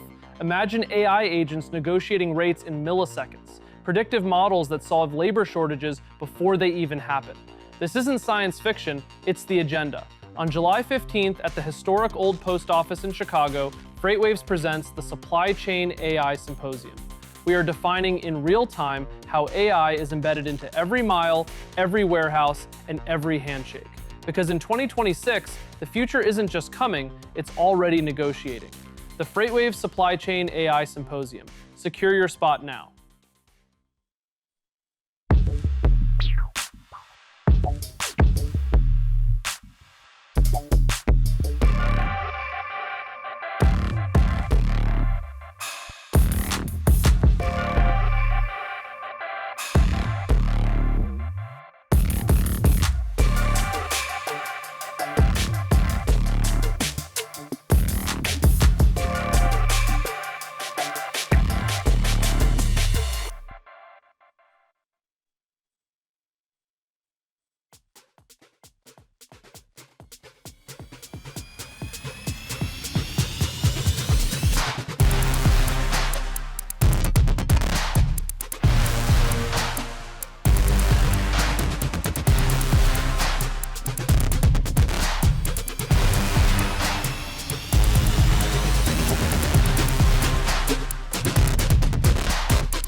All right, welcome back. We are live from Vegas at the Samsara Beyond event, and we've had a great lineup so far. We've got one guest left before the end of the day that we'll be excited to talk about, but I've learned a lot. I think it's been super fun to talk about drivers and how this technology actually impacts drivers who are literally moving our industry, and that's been my favorite part so far. What has been your... I think it's interesting when we talk about hardware, because so much of the technology that you and I interact with is software.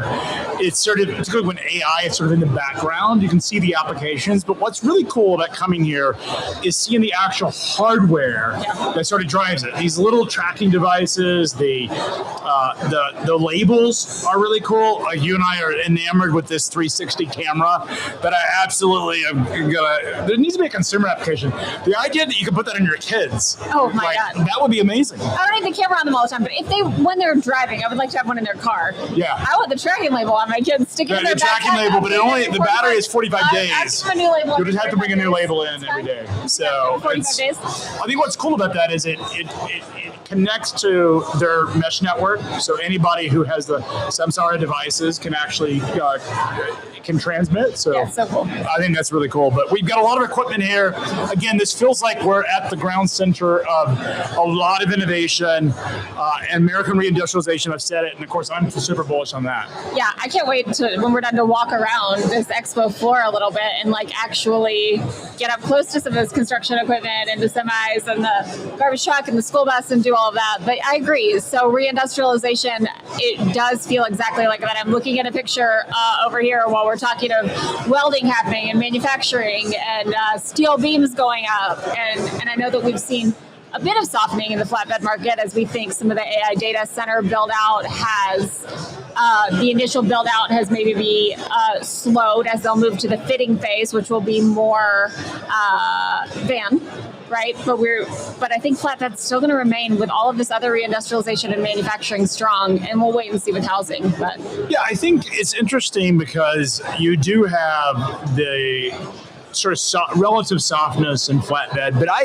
the way I read into that, Julie, relative softness compared to last 50% month, 50% rejections, 30% rejections. Yeah, but I think a lot of it was soft. positioning. I mean, a lot of it is construction related, data center construction related specifically, maybe some defense, but a lot of that is because your big building season starts. People start bringing products in January and February. And then, they start, once the weather clears, weather's better, is when they start doing the actual work, build out, the construction. So a lot of that softness is just relative. We're still at 30% rejection. Well, I was going to say, soft, which is a year ago, had we said 30% rejection on flatbed, we'd be like, what the heck? Yeah, that it's would still have a been huge insanely number. Huge. So absolutely. When we say relative softness, I just mean a bit of cooling compared to the absolute crazy that it has been. Now, one thing we talked about before we came on air is the idea that fuel prices are absolutely collapsed. Oil prices are collapsing. And the question there is, what is happening in Hormuz? And I think one of the really interesting things is we have a Hormuz monitor inside of Sonar, so you can actually see it. And regardless of the noise, there's been a lot of noise. A lot of noise is the problem anytime you have two sides like Iran in the United States. You have the political, you have the people who don't like the president and people that like the president, and you get sort of, I will call it biased information. What is interesting is about that Hormuz monitor inside of sonar is it tells you sort of like how many ships are passing. Yeah. And we're only at 40% of where we were pre-war, but there's still enough passing through the strait that has enabled the energy market prices to come down. I think WTI is at $68 a barrel, which, we got as high as $115. We're about half of where we were a couple months ago. And of course, that's going to show up in cheaper fuel surcharges. It's going to help the owner-operator community with cheaper fuel costs. Yep. And one of the things they benefited from very high and tight freight markets with high rates, they're also benefiting now from lower fuel charges. But one of the big questions is, rates aren't going to go down. Does that hurt freight rates? No, I don't think spot rates will fall. Well, they haven't. I mean, they're still. I don't think they will. I don't think fuel going down will mean spot rates will fall because there has not been capacity added to the market, and it is not cost-based pricing. Like we say that over, it's not. The clearing price is the clearing price. Supply. Ultimately, freight is going to be based on the clearing price. It's what brokers and shippers have to pay to move it. That's really what matters. Fuel coming down. It's got a cash flow. It will make fuel surcharges will come down. Fuel surcharges come down. Spot rates won't fall. Correct. I think that's an absolutely correct. And look, we're headed into the busiest week of the year, which is that July 4th, right before that surge, as shippers try to plan for it. It's going to be great. We're going to see if tender rejections get above 20%.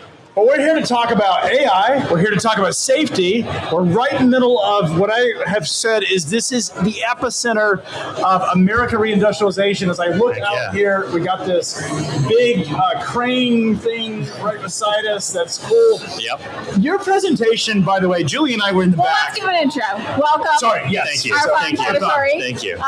You are the VP of Safety at Samsara. So thank you for being here with us. And then, yes, your presentation was great. It was really cool. You were sitting on stage in the vehicle talking about you were a driver, playing the role of a driver. And it was just really cool to see that as a sort of a live demonstration of what you guys are really up to. Yeah. I think we're sort of reframing the way that drivers interact with Samsara. Historically, it's been Samsara kind of gets you in trouble. And, drivers are thinking, I drive 98% of the day. I'm driving perfectly. I'm a pro. I'm great on the road. And I make 2 mistakes and I have to go to the principal's office. And now we're saying, look, you got a co-pilot here who's super intelligent, who drives 100 billion miles every year, who knows these roads, who knows the risk areas, who knows the traffic, the weather, everything about your route. And that person can be there for you anytime you need them. So it's just kind of changing the frame for a driver. I love that. And I love that it can provide the real-time coaching as well, right? Which my initial thought was like, ooh, our driver's going to like that. I spent years talking to actually had our operations team take on some of the safety coaching because I felt like it was coming better from someone with a relationship with the drivers than being called to the principal's office, like you mentioned. So how are you guys bridging that and the fact that it is... I love the way you framed this, in other words, that it's not just the negative feedback it's getting, but positive. But how do you guys continue to build that relationship with the driver to allow that trust and for them to actually take the feedback in and act? A lot of it is the direct-to-driver coaching. So, we want to give drivers the chance to self-correct, give them the information that we're seeing, and let them action on it before it gets to the people in the back office. It's also recognition. It's like, hey, you drove 50 straight miles without a single event. Amazing. Here's your safety score is going to go up. Maybe there's an incentive tied to that for your business. Maybe you can use that for a reward. We're building out a rewards program within Samsara. There's a ton of things happening here that's going to benefit drivers. What is the number one? Is it the big brother concern? Yeah. This has been an issue since the earliest days, since I was born into trucking. The idea that someone's watching them, that there is a third party watching them. Is it just a comfort level that drivers need to get comfortable to know that you're there to help them do their job safer? Yeah, well, I think, it's a few things. One, drivers are going to see this everywhere in the industry. There are very few fleets that are not going to mandate this. You saw the recent moves to the Supreme Court. This is just becoming the way that the industry is going to operate. So it's sort of you got to evolve. Secondly, I think we've got a ton of guardrails inside the system. So if they want safety, if they want privacy, they can take those moments and do those things. We're just always, it's a constant dialogue with drivers. We know the industry doesn't move forward without them. So we are building the system such that they can get the max value out of it. And we see that when we are there to rescue them from a catastrophic event or a claim, we earn their trust. It's like, someone in the fleet had something terrible happen to them. It wasn't their fault. Samsara was there, got their back, and suddenly it starts to get across the fleet. And only 12% of accidents involving heavy-duty trucks are the drivers, the truck drivers' fault, the commercial vehicle's fault. Yep. So you're helping, in many ways, keep them accountable, but also help them improve their safety. What is the number one, when we see you guys implement the technology at a fleet, what is the behavior that you see change the quickest? What's the biggest return on investment in terms of safety? Speeding. Speeding is really number one. And, the other thing that we're seeing is coaching is a huge part of it. Coaching is how you get behavioral change.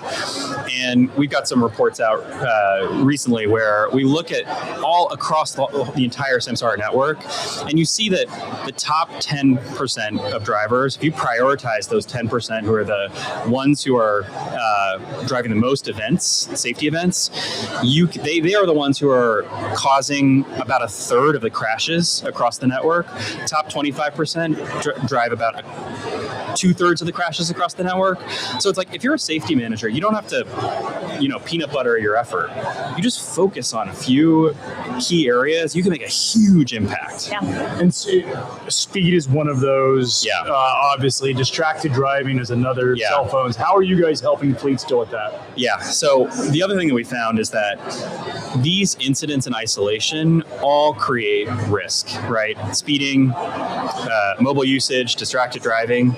But what we now have is we can sort of stitch these events together, and we can see that they compound and they create risk that really is outsized. And this is like new tech for us. It's basically, look, we now have the AI that can go and stitch these events in the back end. We can run inference against them. We can see, a speeding event at night when you're following closely and it's raining is very different than a normal speeding event. And those are the things you want to really lean into and coach against. Yeah, so that plays into exactly what I was going to ask. How are you preventing and mitigating risk and bringing attention to that to safety departments? So you answered a lot of that, but are you also seeing those compounding behaviors alert the safety departments or the organizations to maybe changes in a driver's behavior that they can address? Because that's one of the stats that I remember is that in almost every accident, you can see that even if a driver had years of safe driving experience, there would be in the 6 weeks leading up to it, in most cases, a trackable change to their behavior that we could see in hindsight, but maybe not. And so how are you guys doing that? This is a perfect use case for AI. We talked about all the data that gets generated by Samsara and that sort of data overload. This is one where you can have agents proactively listen for these things. You can say, oh my gosh, like this driver, you've had 6 years of perfect driving, but over the last 3 months, something's changed. Like something in their life has changed. You just check in on this person, see how they're doing. And this is where agents become so powerful. It's just they're the eyes. They never stop. They never get tired, and they can synthesize so much data so quickly for you. So you can do this yourself. You can query the Samsara assistant. You can set up agents that listen for these things, and they just bring all of that context together for you. When there is a change in behavior or a change in sort of safety scores that the driver is rated on, is it typically home life that's causing problems? Is it health? Is it lack of sleep? Where's the spectrum that you guys have sort of learned in the data? We see it all. I mean, I was with a customer just 20 minutes before this, and they were saying, if a driver has a bad day, you can tell in the data. Yeah. You know, and it could be they slept poorly or they got into an argument with somebody on their way to the office. It's just like it's normal stuff, you know. Yeah. And it's all case by case. But the important thing is like we can now see it in the data. It's not just hey, I noticed that Johnny was looking a little weird this morning. It's like no, I have concrete There's some evidence. complete change and ultimately trying to, let's say, intervene, but coach and discover what is actually there. Be a good teammate, you know? So what is coming into this industry, you've got the benefit of so many connected devices, I think 90 million connected devices across your network. Has there been a piece of data that has most surprised you about safety? And like, whoa, we had no idea and I would not have expected this? I think it's a really good question. The thing that I would actually take the opposite stance. It's actually very intuitive. It's like we're all drivers. We all know when we're distracted. We all know when those risks crop up, and now we can just quantify it really clear. It's like the intuition is matched by the numbers, and I think the story is so clear now. The thing that the single fact that it blows me away is that we do over 100 billion miles every year across the network, and it's just hard to like put your head around that. The way that I've done it is like, Tesla has basically put out some numbers around the mileage that they've done on self-driving. It's like 10 billion. We do that in 4 weeks. Wow. Like every 4 weeks, we're doing a full lifetime of what Tesla is doing. So it's just the scale that we see, the understanding that we have about roads, the density that we have, the visibility that we have across the country, across the world. It's just, the scale is insane. So if we were, someone listening to this conversation, if they were to take 3 big takeaways from the data, what would they be in terms of improving safety? Coaching matters. Coaching really, really matters. It's what drives behavioral change. Risk compounds. It's not all events are made equal. It's like when you see a speeding event with a harsh braking event with another event tied on top, then it's like, okay, these things really, really are the red flags for you. And focusing on specific drivers matters. There's a small subset of drivers drives a vast majority of impact across your fleet, and it's a very tractable problem if you have the right data and you have the right partners and you can look at the right places. That's amazing advice and a really easy, actionable places to focus. So thank you so much for being with us today and talking Thanks through for this. having me. We could have this conversation. We really could. Another half hour, another hour. It's you mentioned Montgomery and the SCOTUS decision. Safety is now top of mind for shippers and carriers alike. Yeah. So it's really pertinent. Yes. Thank you so much. We know you have another obligation, but thank you so much for being with us. Thanks for having us. Julie, it's interesting when we think about all the things that are actually taking place here. Still best in show is the 360 camera. We're voting for that. Hopefully, we'll get a consumer version of that for our kids, right? Yeah. So that's up. We'll be right back. Race car drivers like NASCAR champion Jesse Love are a lot like commercial drivers, pros. But even the best in the world still watch the tape to see what they missed and get better next time. So we created the Samsara driving coach. Great race, Jesse, but you were following too closely and you were speeding. Okay, you got me on that one. Samsara uses insights from millions of professional drivers to coach drivers in real time. Because even champions need a coach. Give me the keys.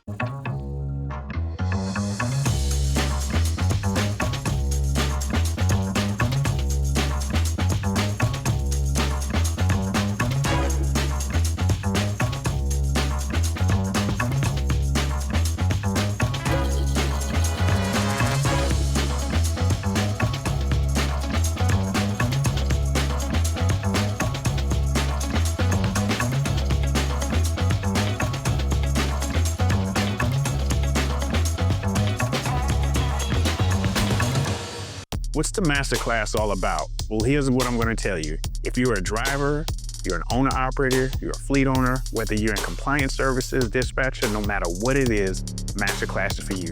Every 2 weeks, you're going to sit down with me and we're going to go over certain business topics that are related specifically to your small trucking company operations. We're going to help you with everything from compliance to how to negotiate better on the spot board, how to find direct freight, and everything in between. This is the reason why you don't want to miss out on Masterclass. It's about an hour to an hour and a half, and then on top of that, you'll have the library to use so that way you can always research and reflect back onto it. Don't miss out this opportunity. This is built specifically for you. I'm excited and I hope to see you in class.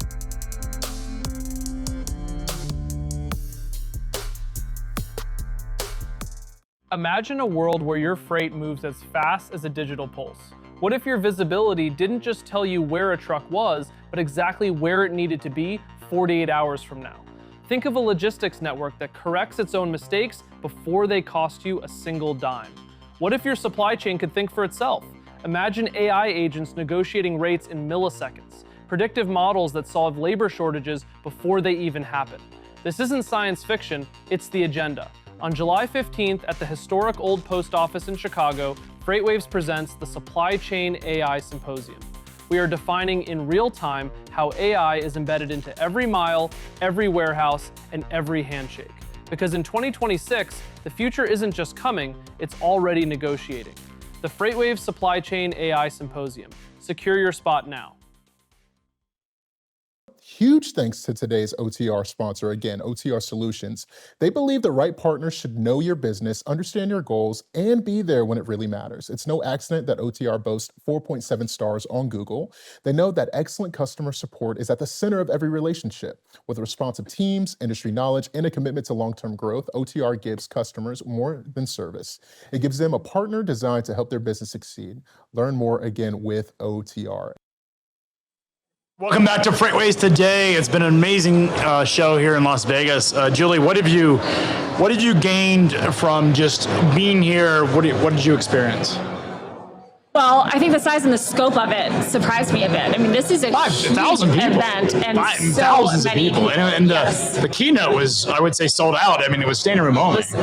Packed, and it was great. Thousands of people, and not just packed with like people like kind of milling around or like no, they were all attentive and they were there for the entire engaged. conversation. And yes, I think a lot of it was just the display of technology, the use cases. I liked how they developed this interactive experience where you got to see the technology live. One of the things that I think is true is just the level of energy and excitement and mission, or like the fact that everyone here is on a mission to solve a lot of the industry's problems, to deal with safety, to really address a lot of the challenges that exist in our industry. Yeah, people are clearly here to get better, to work on getting better, to make their jobs better, to make their team's jobs better, to make driving safer. And that has been really cool to just sort of feel in the air as well.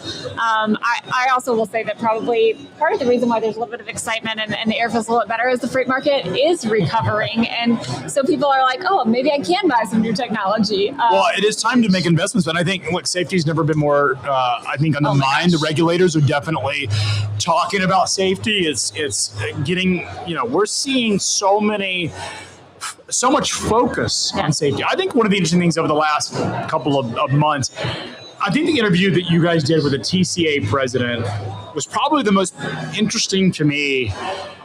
And I wasn't in the interview, but what was very interesting was the fact that the TCA came out very vocal about the safety crisis that exists in the industry, whereas as a general rule, the associations were sort of always very protective and almost defensive. I thought that was a real change in market direction where we're now able to admit, and the industry is able to admit that we have problems and we need to go address them. And I think that's really how we start to make progress. I agree. And that we're all talking about it a lot more, right? And I think the SCOTUS ruling drew a lot of attention to it, right? Because it was unanimous and all of that.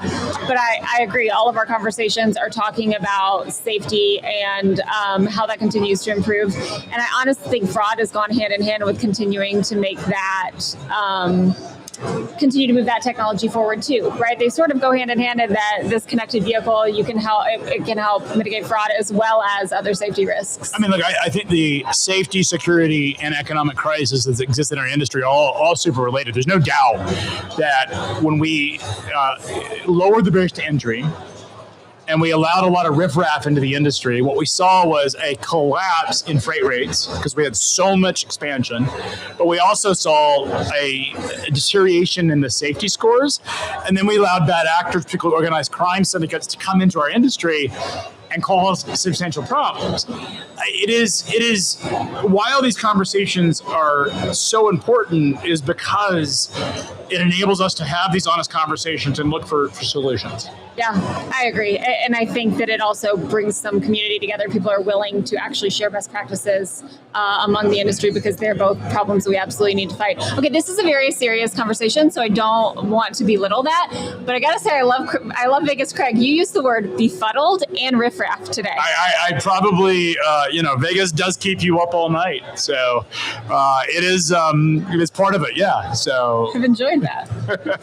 So Julie, tomorrow we have the best of. We do. So we're bringing together the best of FreightWaves Today. This has been a month. We've been doing this for a month. So we've got some of the best conversations. Some of our highest rate conversations are going to be review those. So if you missed any of our special guests, it's a chance. And we're going to do best of on a periodic basis. Yes. These are the 4 best of interviews, but we're going to go through and present more. And I think it's a great time to sort of bring together what we've had a chance to really feature are these fantastic conversations with industry leaders. That's right. So back to noon Eastern tomorrow. So our regular time slot, best of, including Shelley Simpson, Seth Holm, Brad Jacobs, and Andrew Colhane from Torque. And then we will be back with our normal live schedule. I will not be. Craig will be with Malcolm. I will be here next Friday. week. I'll be here Friday. You're going to be here next week too. No, you're out. Oh, you're out next week.